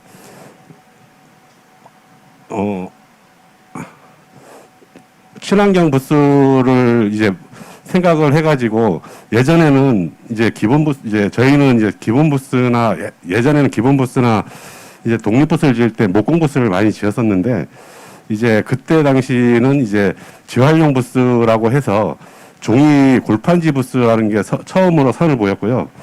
그리고 시스템 부스로 해서 이제 예를 들게 되면 뭐 트러스 부스라든가 뭐 맥시마 부스, 뭐 블럭 부스 이런 쪽으로 차츰차츰 이제 활용을 많이 하게 되었습니다. 그게 현재까지도 많이 활용을 하고 있는 거고요. 그러다가 이제 앞으로 이제 원래 이제 코로나가 생기면서 이제 온라인 박람회라는 걸 많이 이제 하고 있는데, 온라인 박람회와 제가 이번에 인터넷을 한번 보다가 3D 가상 전시관이라는 이제 강원도에서 하는 이제 그 전람회를 한번 보게 됐습니다. 그래서 이게 앞으로 이제 앞으로 나아가게 되면 제주도도 이제 이런 온라인과 오프라인이 이제 이제 같이 활용할 수 있는 이런 쪽으로 나가는 게 낫지 않는가라는 생각을 하고 있습니다. 대표님, 예, 마무리되신 건가요? 네, 2012년 세계 자연유산 총회 이제 사례를 들면서 그때 이제 친환경적으로 접근을 많이 했었죠. 뭐 페이퍼리스라든가 어쨌든 그 텀블러, 어떤 그 종이컵이 없는 그런 행사를 했었는데 아마 초반엔 참석자들이 좀 당황했을 수도 있었을 것 같아요. 근데 그게 이제는 건 뉴 노멀이 되는 것이 아닌가. 친환경 마이스도 처음 시작할 때는 좀 이런 고객들이 당혹스러울 수 있지만 이게 패턴이 되게 되면 오히려 이게 정상이 돼가지고 점점 친환경 마이스로 가는 길이 되는 것이 아닌가 좀 이야기를 우리가 할 수가 있겠습니다. 그렇죠? 김영남 대표님. 예. 네, 안녕하세요. 김영미로공원의 김영남입니다. 우선 이 그린 마이스 쪽이라서 이제 이쪽 부분에 대해서 어떤 말씀을 드릴까 했는데, 일단 현실적인 부분부터 이렇게 좀 말씀을 드리는 게 이론적인 내용보다 좋다고 생각을 해가지고 제 생각을 말씀드리도록 하겠습니다. 우선 왜 그린 마이스라는 얘기가 나오냐면, 마이스 산업이 온실가스를 배출하고 좀 환경에 나쁜 거 아니냐. 그래서 우리 자체적으로 이거에 대해 반성을 해보자. 라는 얘기 때문에 그린 마이스라는 말이 나온 거거든요. 근데 더 나아가서 그러면 관광도 이런 온실가스를 너무 배출하는 거 아니냐. 그래서 관광할 때 일반적으로 안 좋으니 이제 친환경 관광으로 가자 해서 친환경 관광이라는 이야기가 나왔거든요. 이번에 코로나 터지면서 또 나온 게 관광객이 코로나 바이러스를 전염시키는 숙주다. 그래서 관광객을 막아야 된다. 이런 얘기들을 많이 해요. 근데 현실적으로 보게 되면 이게 다 거짓말이거든요. 2012년도에까지 관광 부분이 이 온실가스 배출에 미치는 영향에 대해서 조사한 연구는 약 5%로 잡았습니다. 그리고 2015년도 호주에서 나온 연구에 의하면 8%거든요.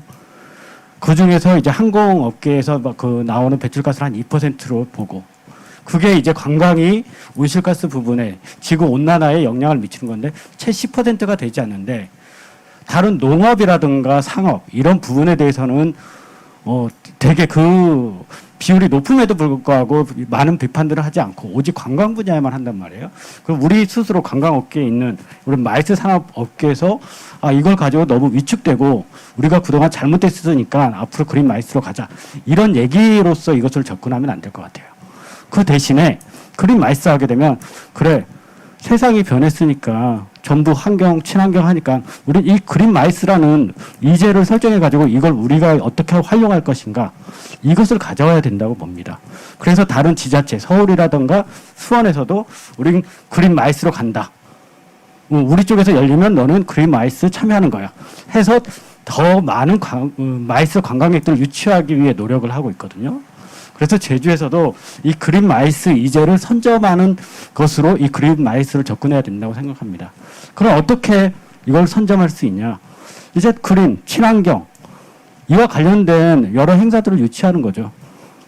대표적인 것으로 지금 전기차 엑스포라든가 또 제주도에 있는 국제 이런 환경 관련된 아시아 국제 교육센터라든가 환경 교육센터라든가 아니면 여러 NGO 이런 것에서 제주도에서 많은 행사들을 유치함으로써 제주도가 그린 마이스의 최적지이다, 이런 식으로 홍보하는 전략으로 가야지 우린 그린 마이스를 해야 되기 때문에 더 많은 비용을 들면서도 기존 마이스 방식을 고수하지 않고 새롭게 가야 된다, 이런 식으로 접근하게 되면 좀 어렵지 않나, 그런 생각을 하고 있습니다.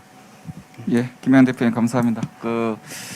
친환경에 아무도 반대를 하는 사람은 없을 것입니다. 그런데 때에 따라서는 여타 업종에 비해서 우리 관광이나 마이스 업종이 좀 과하게 이러한 그 이산화탄소 배출의 주범으로 많이 좀 인식되고 있는 것이 아닌가 이런 좀 말씀을 해주셨는데 다른 여타 제조업이나 농업이나 어쨌든 이런 부분에 비해서 이걸 좀 한번 비교해 볼 필요가 있지 않을까. 제주 지역도 마찬가지인 것 같습니다. 제주 지역에도 다양한 산업이 존재하는데 이 산업별 이산화탄소 배출을 좀 이렇게 해서 좀 어떻게 보게 되면은 이 책임에서 좀 균등하게 이거를 책임을 좀 나누는 그러한 좀 액션도 필요하지 않을까 좀 생각을 해보고 있습니다. 우리 다음으로는 우리 문경록 대표님 부탁드리겠습니다. 네, 안녕하십니까. TN제주의 문경록 대표입니다. 일단 오늘 주제 관련한 그린마이스 도시 조성 관련해서 이제 제 의견을 말씀드리기 전에 저희 회사는 이제 뭐 기업 연수라든지 인센티브라든지 세미나, 포럼 등을 운영하고 있는 회사고요. 뭐 코로나 발발 이후에 행사와 수요가 많이 좀 줄면서 저희도 이제 뭘 해야 되나 고민하다가 어차피 포스트 코로나 시대가 또 올 것이고 포스트 코로나 시대가 오면 그 때를 준비하기 위해서 저희는 또 자체적인 역량 강화와 임직원 어떤 교육 이런 것들 필요하지 않나 싶어서 현재는 뭐 업무보다는 교육에 집중하고 있는 그런 실정입니다. 일단 지금 현재 그 말씀해주신 그린마이스 도시조성 관련해서는 어쨌든 뭐 환경보호라든지 안전한 여행 문화의 확산이라든지 이런 여러 가지의 어떤 제반적인 사항이 따라야 된다고 생각을 하는데 저는 이제 그것보다는 이제 그린마이스의 도시 조성에 가장 먼저 돼야 된다고 생각하는 거는 저는 인적인 준비라고 봅니다. 그러니까 어떤 마이스 산업에 관련돼 있는 종사자 혹은 관계자분들이 먼저 이런 마이스 산업을 도시를 조성하는 데 있어서 어떤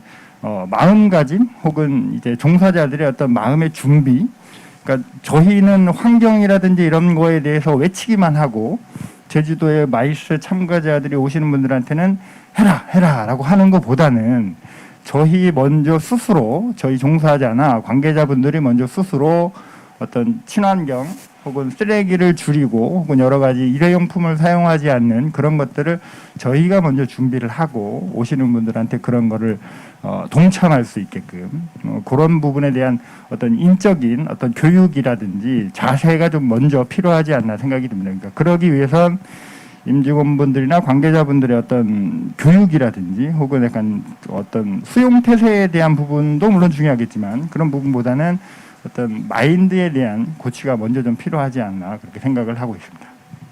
예, 문 대표님 감사합니다. 어쨌든 그 지역 주민이라든가 우리 업계라든가 이런 그 그린마이스 시티에 대한 좀 인식 제고 이런 그 캠페인이 좀 필요하지 않을까 말씀을 해 주셨습니다. 최근에 이제 아까 그린마이스 시티를 말씀해 주셨는데 우리 스마트 시티도 좀 이야기가 많이 나오고 있는 것 같아요. 같은 거 ICT와 좀 접목이 된 그래서 저비용 가성비 좋은 시티 조성을 많이 좀 추진하고 있고 우리 마이스 우리 산업에 있어서도 이러한 스마트 시티를 접목시키게 되면 좀 저비용으로 효율성 좋은 그런 시티 조성이 가능하지 않을까 좀 생각을 좀 해보고 있습니다. 우리 환경적 수용력 아까 좀 다시 말씀해 주셨는데 우리 환경적 수용하게 되면 가장 우리 들어오는 키워드가 상하수도, 쓰레기, 교통 혼잡 이러한 내용들이 많이 좀 부각이 되고 있습니다. 아까 전에 세션에 제가 모두 발언에서 제주도는 그나마 좀 다행인 게 개별 관광객이 늘어나게 되면서 많이 분산이 돼가지고 이 환경적 수용력에 있어서 좀 여유가 좀 생기고 있다 말씀은 제가 드렸습니다만은 코로나가 좀 종식되는 분위기로 가게 되면 관광객 급증, 마이스 행사 급증하게 되면 이러한 문제 제기가 다시 부각되리라 보고 있고 그렇다 보게 되면 이러한 그 환경적 수용력은 사실 고정 불변은 아니잖아요. 우리가 조금 노력하게 되면 이 수용력을 우리가 상하수도로 좀 더 친환경 또 쓰레기 처리를 친환경으로 우리가 좀 이렇게 건설하게 되면 그리고 이 환경적 수용력을 올릴 수 있고 많은 행사가 오더라도 우리가 좀 감당 가능한 부분이 아닌가 이렇게 좀 생각을 해봅니다. 우리 다음에 어느 분이 좀 말씀을 국장님 다시 한번 좀 돌아가서 예.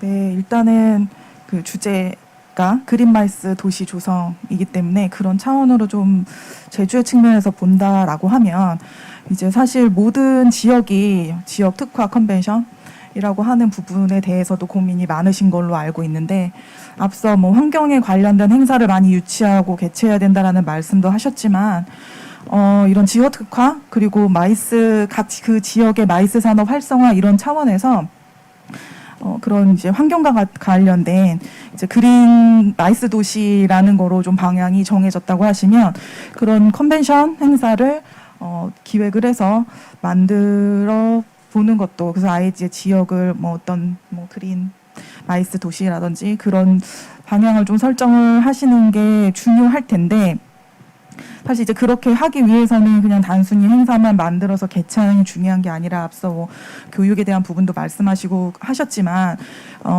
이런 것들이 잘 이루어지기 위해서 중요한 거는 어쨌든 그 마이스 컨벤션이라는 것이 뭐 이렇게 한 군데만 잘해서 한 뭐 기업만 잘하거나 주최 기관만 잘해서 되는 게 아니고 뭐 전 산업에 이제 주는 파급 효과도 굉장히 크다는 거를 다 알고 계실 거고 행사 하나를 하더라도 굉장히 다양한 뭐 기관들이나 조직이 함께 협력을 해서 움직여야 되는 부분들이기 때문에 모든 이제 각 지역에서 얼라이언스 활동이라든지 그런 뭐 아까 협력체에 대한 말씀도 하셨지만 그런 부분들을 다 운영을 하고 있는 거로 알고 있고 그리고 그런 것들이 뭐 업계의 의견이나 상황을 반영해서 정책적으로도 지원을 많이 해주시는 거로 알고는 있지만 그런 모든 것들이 좀 유기적으로 연결이 돼서 잘 협력을 할 때 제대로 상생도 하고 어떤 그게 뭐 도시 마케팅의 차원에서도 뭐 그린마이스 도시로 가기 위한 좋은 방향이 아닐까라는 생각이 들거든요. 그래서 그런 측면에서 한 가지 꼭 중요하다고 말씀드리고 싶은 거는 산업에 대한 접근이에요. 그래서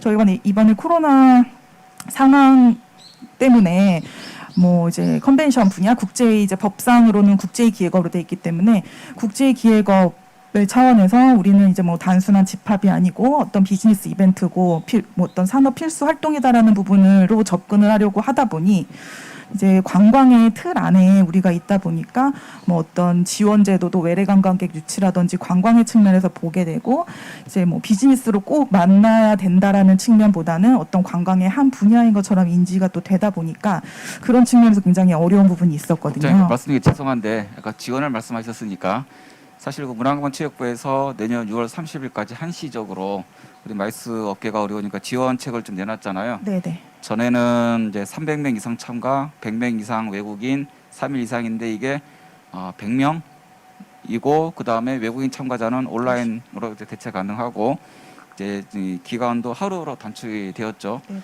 그리고 지금 우리가 말씀을 나누고 있는 이 장소도 사실 유니크 베뉴입니다, 그죠?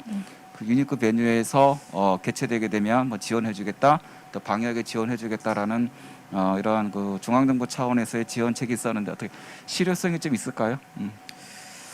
사실 저희도 이제 뭐 문화체육관광부랑 같이 어떤 그런 지원 사업도 하면서 정책 제안을 또 직접 하기도 하고 많은 활동들을 해서 그 내용 중에 일부는 이제 업계의 의견을 많이 들어서 수용이 된 부분도 있고 하지만 또 한편으로는 앞서 잠깐 말씀드린 것처럼 우리가 마이스 분야라고 하더라도 전시는 또 산자부 소관이고 아시겠지만 문체부 소관의 관광에 컨벤션이 또 속해 있기 때문에 그런 차원의 좀 같은 마이스 분야지만 실제로 어떤 정책 수립이라든지 지원제도 수립하는데 좀 어려움들이 있더라고요. 그래서 예를 들어 지원제도 같은 경우도 개최 지원금 같은 경우는 이제 법상 근거가 필요하기 때문에 교수님 아까 말씀하신 것처럼 그 법 개정을 먼저 했어야 지원 이제 규정을 좀 완화할 수 있었던 거고 그러기에 시간이 좀 필요했던 상황이거든요. 시행령을 개정한 거죠 지금. 네네. 그래서 이제 뭐 앞으로도 계속 이런 일이 있을 수 있다라는 전제하에 그런 제도적인 차원의 개선들은 계속 해나가고 있지만 아시겠지만 그런 것은 시간이 걸리는 부분이고 그렇게 조금이라도 업계에 도움이 되도록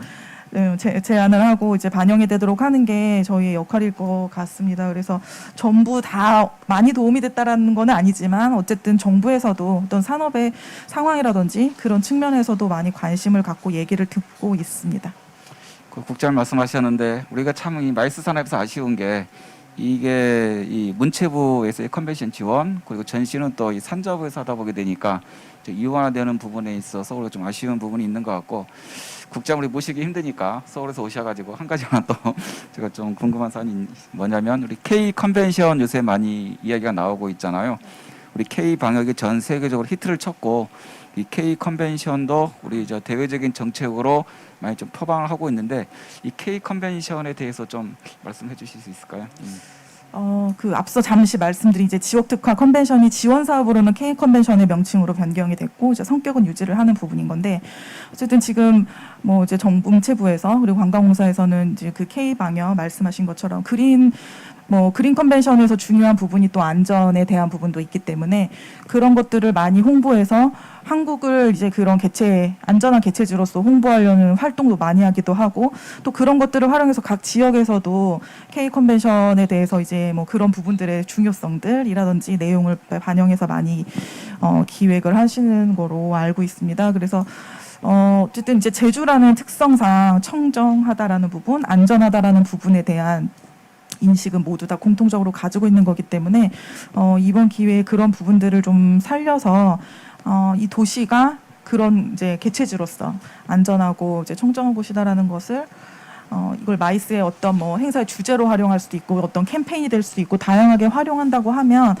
마이스 전체적으로 봤을 때 좀 틀도 범위가 확장될 수 있지 않을까 생각합니다.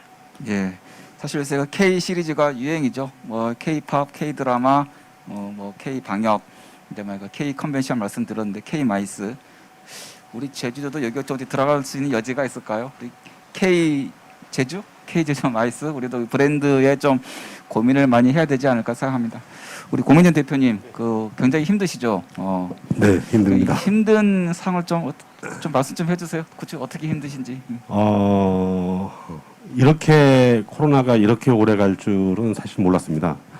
사실 예전에 뭐 메르스라든가 사스라든가 있을 때도 사실 피부로 와닿지 않게 지나갔거든요. 그러다가 코로나도 그러겠지라고 생각을 했었는데 이제 한 달, 두 달이 지나면서부터 이게 점점 피부로 와닿더라고요.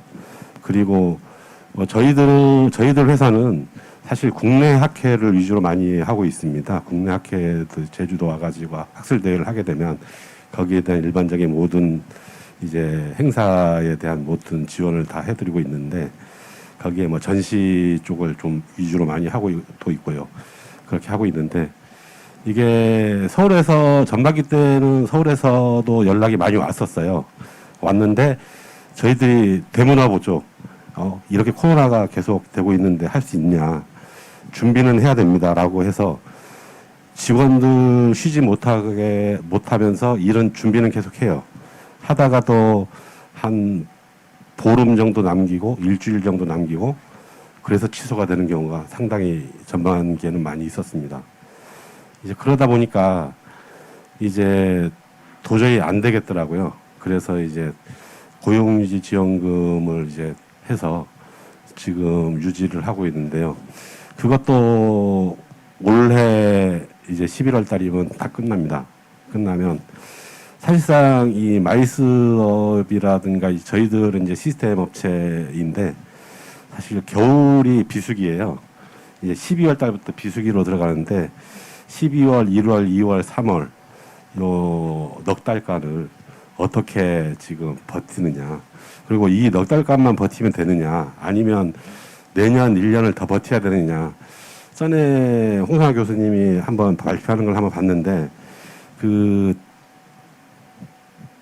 코로나 종식이 빠르면 내년 말 뭐 아니면 뭐 2023년도까지 간다고 뭐 발표를 하신 거예요. 제가 잠깐 봤거든요. 제 말씀은 아니고 국제기구가 그렇게 이야기하고 있습니다. 네, 그렇게 봤는데 이제 그렇게 되면 저희들 업체 같은 경우에는 최소 못해도 2, 3년은 더 버텨야 된다는 얘기인데 원래 빼고도 사실 이게 정부 차원이나 도 차원에서 어떻게 지원을 하지 않으면 저희들의 일하고 있는 직원들은 사실상 전문 업종입니다. 이게 뭐 금방 뭐 신입사원이 됐다고 현장에서 바로 일을 할 수 있는 직원들이 아니거든요. 이게 몇 년의 이제 숙달한 경험을 쌓아가지고 이제 갈 수 있는 전문직들인데 이제 딴 직장으로 이제 이직을 많이 해버려요. 지금 저희 사무실도 지금 한 4-5사람 이직을 했거든요. 이제 했고 이제 겨울에 못 버티면 이제 또 고민해보는 직원들도 또 있고요. 이렇게 전부 빠져나갔을 때 또 이 코로나가 끝나면 또 어떻게 또 행사를 또 치러나갈 것인가 이런 것도 참 의문입니다 지금. 근데 고명준 대표님, 우리가 정말 힘들지만 그래도 저는 좀 불행 중 다행이라고 하고 싶어요. 제주도는. 왜냐하면 홍콩이나 싱가포르 같은 경우, 특히 홍콩은 1년에 한 5,700만 명의 관광객이 오는데 90% 이상이 지금 다 사라져 버렸습니다. 왜냐하면 대부분이 이제 중국 본토나 이 마카오에서 오는데 그쪽에서 홍콩 방문하게 되면 2주간 자가 격리를 해야 돼요. 홍콩은 이 관광 산업이나 마을 산업이 거의 붕괴 직전에 있게 되는 거죠. 근데 제주도는 우리 내국인이 제주 방문했을 때 자가 격리하지 않기 때문에 내수 시장의 이런 거에 의해서 그나마 좀 버틸 수 있는 여지가 있는 것이 아닌가 생각이 되고, 최근에 제주대학교에서 모 학회가 열린 적이 있었습니다. 그래 참석을 많이 하진 않았지만, 그리고 다음 달에는 우리 한국마이스 관광학회, 이벤트 컨벤션 학회가 또 제주에서 개최가 되는 걸로 알고 있는데, 우리 전국에 학회가 엄청나게 많잖아요. 정말 학술진흥재단에 등재된.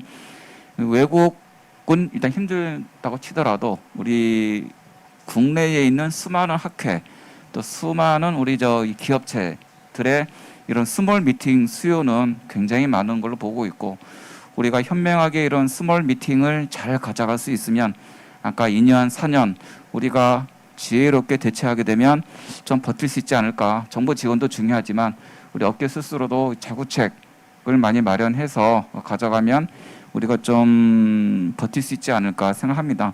최근에 이제 많이 화제가 됐던 제주의 걷기 축제, 850명, 900명이 참가를 했어요. 굉장히 많이 참가를 했는데 이게 쪼갠 거죠. 23개 코스에 23개 팀으로 쪼갰더니 한 개 코스당 한 15명 내외.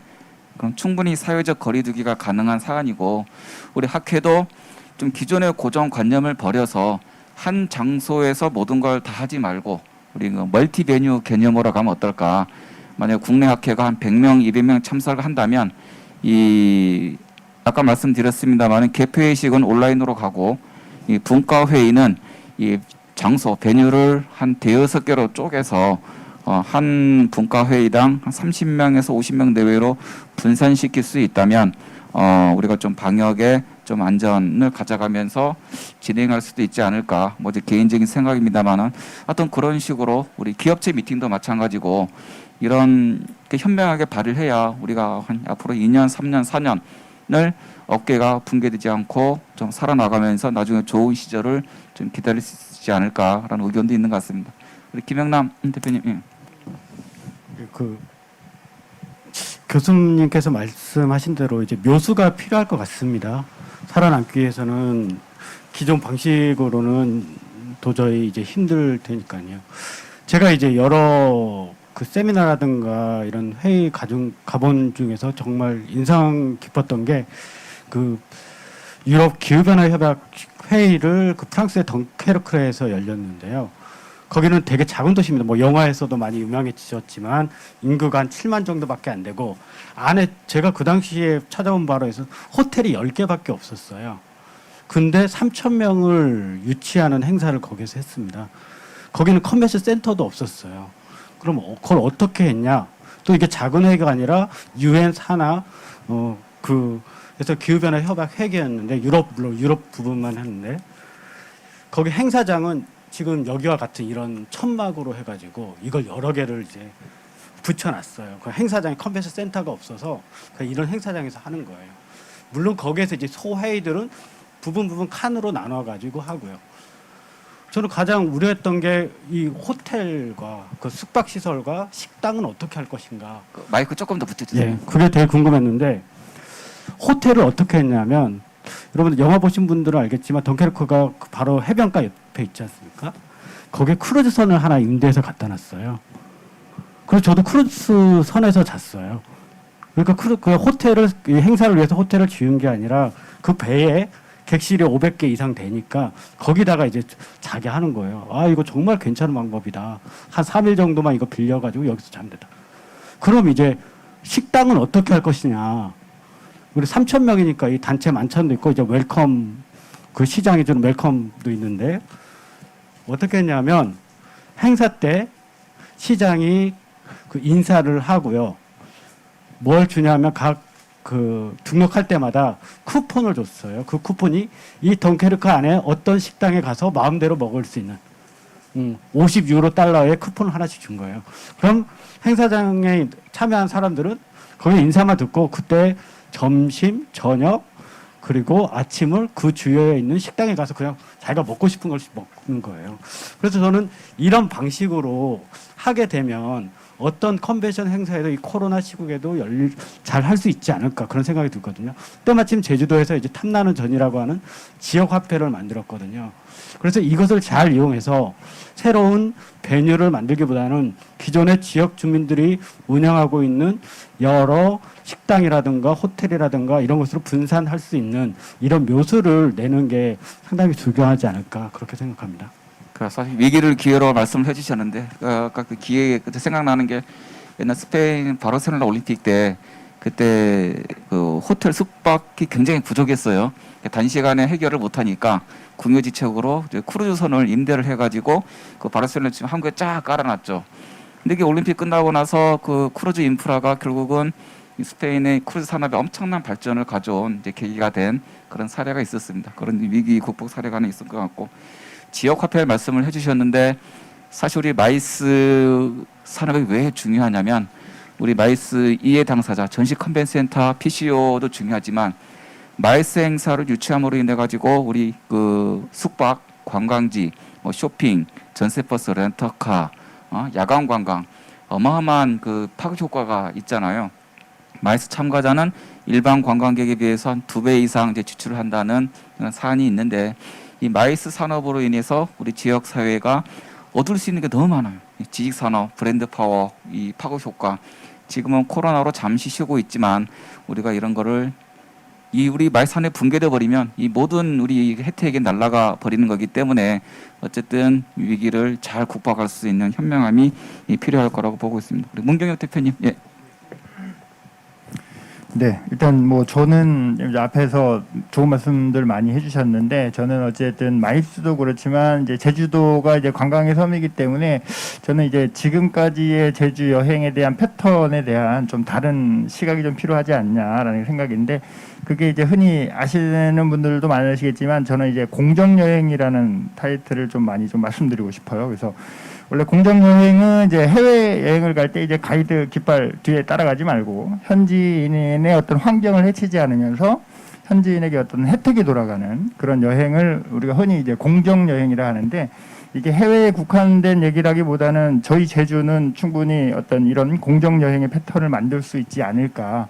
그래서 공정 여행에 보면 뭐 멸종위기 동식물의 기념품을 사지 않는 운동이라든지 아니면 현지인의 어떤 인사말과 춤과 노래 이런 것들을 배워본다라든지 혹은 뭐 여행 경비의 뭐 한 1% 정도는 현지에 있는 단체한테 기부를 한다든지 뭐 이런 형태의 공정여행 상품들을 많이 개발하고 그거를 개발하면서 어찌됐든 뭐 제주도에서는 인증이라든지 혹은 이런 공정여행 상품을 뭐 마케팅하고 인센티브를 지원해 줄 수 있는 그런 제도적인 것도 뒷받침해주면 제주도는 아까 이제 뭐 교수님 말씀하신 뭐 K 브랜드 있잖아요. K-팝, 뭐 K 방역 있지만 뭐 이런 공정여행이라든지 제주도만의 색깔을 넣은 어떤 뭐 제2 브랜드라든지 이런 것들도 충분히 만들 수 있고 그러면서 내륙 업체라든지 제주 업체하고 이제 경쟁력도 분명히 생길 수 있다고 봅니다. 저희도 학회나 세미나나 하다 보면 이제 대부분 발주기관은 내륙에 있고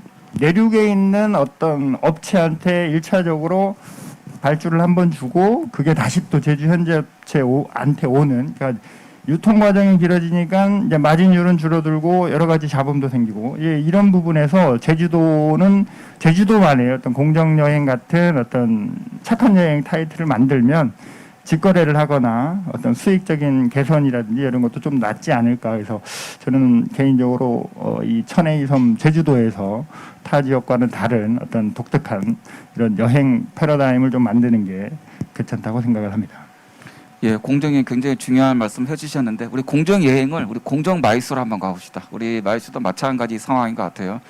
지금 코로나 불확실성이 굉장히 큰 시대에서 중요한 화두로 떠오르는 게 노쇼가 되는 거죠. 아까 우리 진서민 국장님께서도 말씀하셨는데 노쇼가 발생했을 때 이거 누가 책임지게 될 것이냐. 근데 제주도 차원에서 이 노쇼 관리를 잘 하지 않으면 나중에 이제 재방문, 고객 만족에 있어서 굉장히 어려운 상황이 발생할 것으로 보고 있는데 지금 이 행사를 우리 제주 컨벤션 뷰로가 좀 진행하고 있습니다만은 이러한 고객 컴플레인 처리를 좀 할 수 있는 플랫폼 구축이 정말 필요하다. 왜냐하면 이 마이스 고객이 불만이 생겼을 때 어디다 이야기할 것이냐, 도에다 가서 할 것이냐, 컨벤션 뷰로에 하게 할 것이냐, ICC 하게 될 것이냐, 이거 잘 와닿지 않을 것 같아요. 그런데 이러한 공정 마이스에 대한 플랫폼이 구축이 되어 있다면 고객은 쉽게 우리 컴플레인 이의 제기하고 그게 처리가 잘 되면, 우리 불평 처리 잘 되면 우리 아주 그 단골 고객이 될 수가 있잖아요. 이러한 공정 마이스, 이것도 오늘 좀 세션에서 중요한 좀 화두가 되지 않을까 좀 이러고 좀 생각됩니다. 어떻게 생각하세요, 국장님? 공정이란 단어는 네, 굉장히 지금 현재 중요한 단어기 때문에 공정, 여행, 관광 마이스 마찬가지로 중요할 거라고 생각합니다. 우리 회복 탄력성도 한번 좀 이야기해보고 싶어요. 사실 이런 재난 상황이 적어도 2년에 한 번씩 오는 것 같아요. 우리 뭐 사스 메르스도 있었지만은 우리 마이스 산업이 아까 고부가가치의 말씀을 많이 했는데 그런 장점이 있는 반면에 이런 재난 상황에 굉장히 취약한, 왜냐하면 안전에 조금이라도 문제가 생기게 되면 행사가 취소가 돼버리잖아요. 우리 옛날 2011년에 일본의 쓰나미 상황 때 일본의 마이스 산업이 거의 붕괴 직전까지 갔었죠. 이런 전염병 사태도 마찬가지고, 그렇다면 우리 제주 마이스 산업도 이런 재난 상황에 대비한 우리 컨트롤 타워 구축, 이런 부분이 굉장히 이제 필요하지 않을까 보고 있게 되는 거죠. 혹시 이 부분에 대해서 혹시 말씀하실 패널분 계신가요? 네. 예. 그 얘기, 그러니까 좀 전에 일색선에서 얘기한 양영식 팀장님이 얘기한 마이스 협의체라는 단어가 떠오르네요. 보면 마이스 협의체를 구성을 해서 여기에 도나 마이스 기관 뭐 뷰로라든가 뭐 학계라든가 각 업체라든가 이런 대표성을 띈 단체가 해서 이런 협의체를 만들어 가지고 여기에 대해서 뭐 중앙재난본부식으로 제주도에도 이런 걸 하나 만들어서 이런 위기 상황이 닥쳤을 때 한번 같이들 머리를 맞대고 이제 나아갈 수 있는 그런 단체가 좀, 협의체가 좀 있었으면 좋겠습니다. 사실 우리 제주 컨벤션 뷰로에 마이스 얼라이언스가 참 있잖아요. 이거 뭐 기능을 더 확대할 수도 있겠고 아니면 새로운 협의체를 만들 수도 있겠습니다만, 어찌되었든 이 컨트롤 타워 역할을 할 수 있는, 그래서 아까 뭐 공정 마이스 이 플랫폼 역할을 할 수 있는 기구는 정말 필요한 것 같습니다. 우리 김영란 대표님 어떻게 생각하세요? 일단 우리나라 PCU 여러분들이나 마이스 관계자들이 전 세계에서 가장 뛰어나다고 봅니다. 다른 곳에서 하면 너무 불편한 게 많거든요. 음식도 맛이 없고. 근데 우리나라에서 하는 행사들은 정말 다 잘해요. 너무 다 좋고요. 근데 이 잘하는 것을 가지고 너무 어떻게 하면 더 잘할까 보다는 이제는 이것을 활용을 해가지고 어떻게 하면 전 세계의 다른 지역과 경쟁하는데 우리가 더 나갈 수 더 잘할 수 있을까? 물론 자연 환경 비교하면 우리가 나을 수도 있고 부족할 수도 있는데 저는 우리나라의 여러 PCO들의 가진 역량이 다른 어느 지역보다 비교 위에 있다고 생각하거든요. 그래서 이런 부분을 잘 활용했으면 하는 생각이 있습니다. 예. 사실 이 마이스 산업은 브랜드 혹은 이미지가 굉장히 중요하잖아요. 사실 이 코로나 시대에 우리나라가 이 K 방역이 히트를 치게 되면서 많은 세계 국가들이 우리 한국을 다시 이제 보게 된 계기가 된 것 같아요. 그래서 나중에 행사가 있으면 한국에서 꼭 이런 마이스 행사를 해보고 싶다, 이런 이제 이야기들을 많이 들었습니다. 이런 거는 우리가 기회적인 측면이 되지 않을까 좀 생각을 하게 되는 거죠. 혹시 한 1분 정도 남았는데 대표님. 예.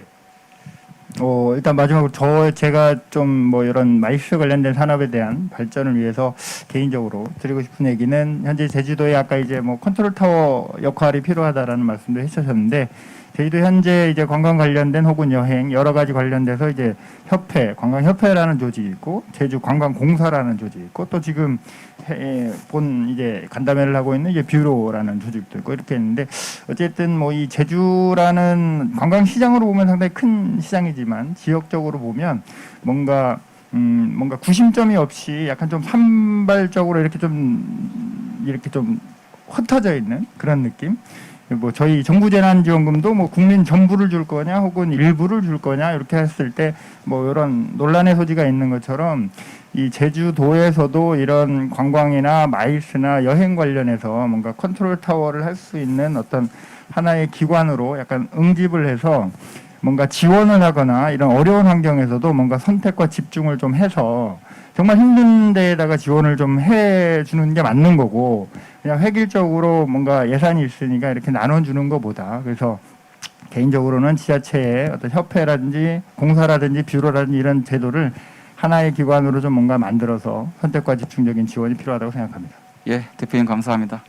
오늘 사실 그 2개의 세션 동안 그 8분의 패널을 모시고 굉장히 많은 이제 정책적 제안이 나왔습니다. 근데 중요한 것은 제안 단계로 그치는 것이 아니라 이제 실천의 문제가 되겠죠. 오늘 굉장히 좋은 아이디어들이 많이 나왔는데 이거를 우리 저 컨트롤 타워 역할을 하는 제주 컨벤션 뷰로를 포함해서 도라든가 이런 유관 기관들이 실천에 갈 수 있는 혁신적인 그러한 태도, 이것이 가장 중요한 사안이 아닌가 생각하게 되면서 오늘 우리 패널 세션 2번째 세션을 마치도록 하겠습니다. 예, 사회자님께 마이크를 넘기겠습니다.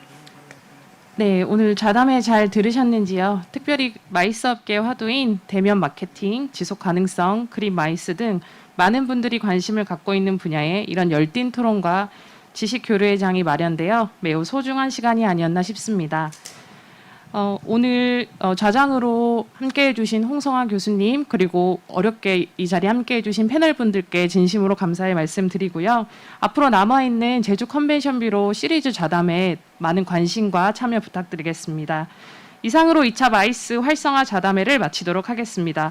오늘 함께해 주신 여러분 감사합니다. 아름다운 모습으로 계속 숲을 지키면서 살아가는 가족이 있다더라. 그리고 좋은 사람들이 찾는 숲이 되었으면 하는 바람이 있어요. 저는 제주도에서 환상숲이라는 곶자알공원에서 숲 읽어주는 여자 역할을 하고 있는 이지영이라고 합니다.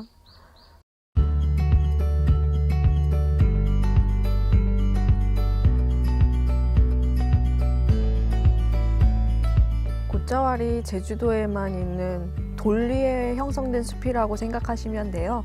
용암 위에서 자라다 보니까 이제 돌 틈에서 지하 공기가 새어나와서 식생도 다양하고 기후도 독특하고 이러한 생태계를 갖추고 있는 곳이에요. 아버지께서 11년 전에 뇌경색으로 쓰러지셨어요. 원래는 은행 업무를 28년 동안 근무하셨던 분인데 하루아침에 왼쪽 뇌가 막히니까 오른쪽이 마비가 되셨던 거예요. 그러니까 온전치 못한 몸을 사람들에게 보이기 싫었던 거죠. 그래서 들어왔던 숲이에요, 여기는. 6년 전에, 딱 6년 전에 오픈 개업식을 했는데요. 아버지랑 할머니 이렇게 두 분이서 시작을 한 거예요. 그러니까 아버지가 해설이 들어오면 누군가가 봐줘야 되니까 80대 할머니, 아버지의 어머니께서 매표를 봐주시고요. 지금도 보시면 아시겠지만 매표소가 안방이에요, 그냥. 한 사람이 오더라도 해설이 진행되자가 모토였거든요. 나 혼자 여행 오는데 예약을 할 수 없잖아요. 근데 그냥 매 정시마다 진행이 된다면 이런 형태로 해서 모든 사람들에게 안내를 해보자가 처음의 목표였어요. 진짜 초창기에 장님 3분이 찾아오셨어요. 한 명만 와도 해설을 해준다더라를 어디선가 들으신 거예요. 왜냐면 한 번도 숲에 가본 적이 없대요. 그때 해설을 이렇게 해야 되겠구나라는 생각이 좀 바뀌었던 것 같아요. 오른쪽에서 꽃향기가 났는데 쟤도 돌을 뚫고 자란 열심히 산 나무 식물이겠죠? 라든지 고개를 들어보면 하늘이 보일 만큼인가요? 아니면 안 보일 만큼 우거진 숲인가요? 이런 것들을 물어보기 시작하더라고요.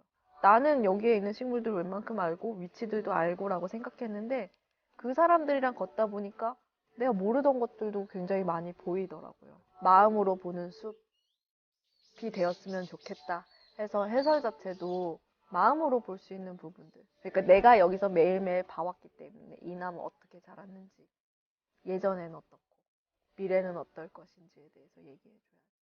좋은 친구가 옆에 있으면 그냥 그 자리가 즐겁잖아요. 그리고 피곤한 사람이 있으면 그 말을 들어주는 것만으로도 피곤해져요. 그러니까 에너지를 내가 뺏기느냐 혹은 받느냐의 문제인 것 같은데 숲은 멈춰있지만 얘네들이 되게 활기를 띠고 있어요. 열심히 살아가는 옆에 있으면 사람 옆에 있으면은 에너지를 받듯이 얘네가 열심히 살고 있어서 그 옆을 바라보고 있는 것만으로도 에너지를 받는 느낌을 받거든요. 곧잘 덕분에 지금 가족이 다시 뭉친 거긴 하거든요. 10년 동안 이제 나가서 고등학교에서부터 떨어져서 지냈다가 숲을 통해 뭉치기 시작한 거거든요. 저한테 곧잘은 가족, 고향이나 마찬가지인 것 같아요.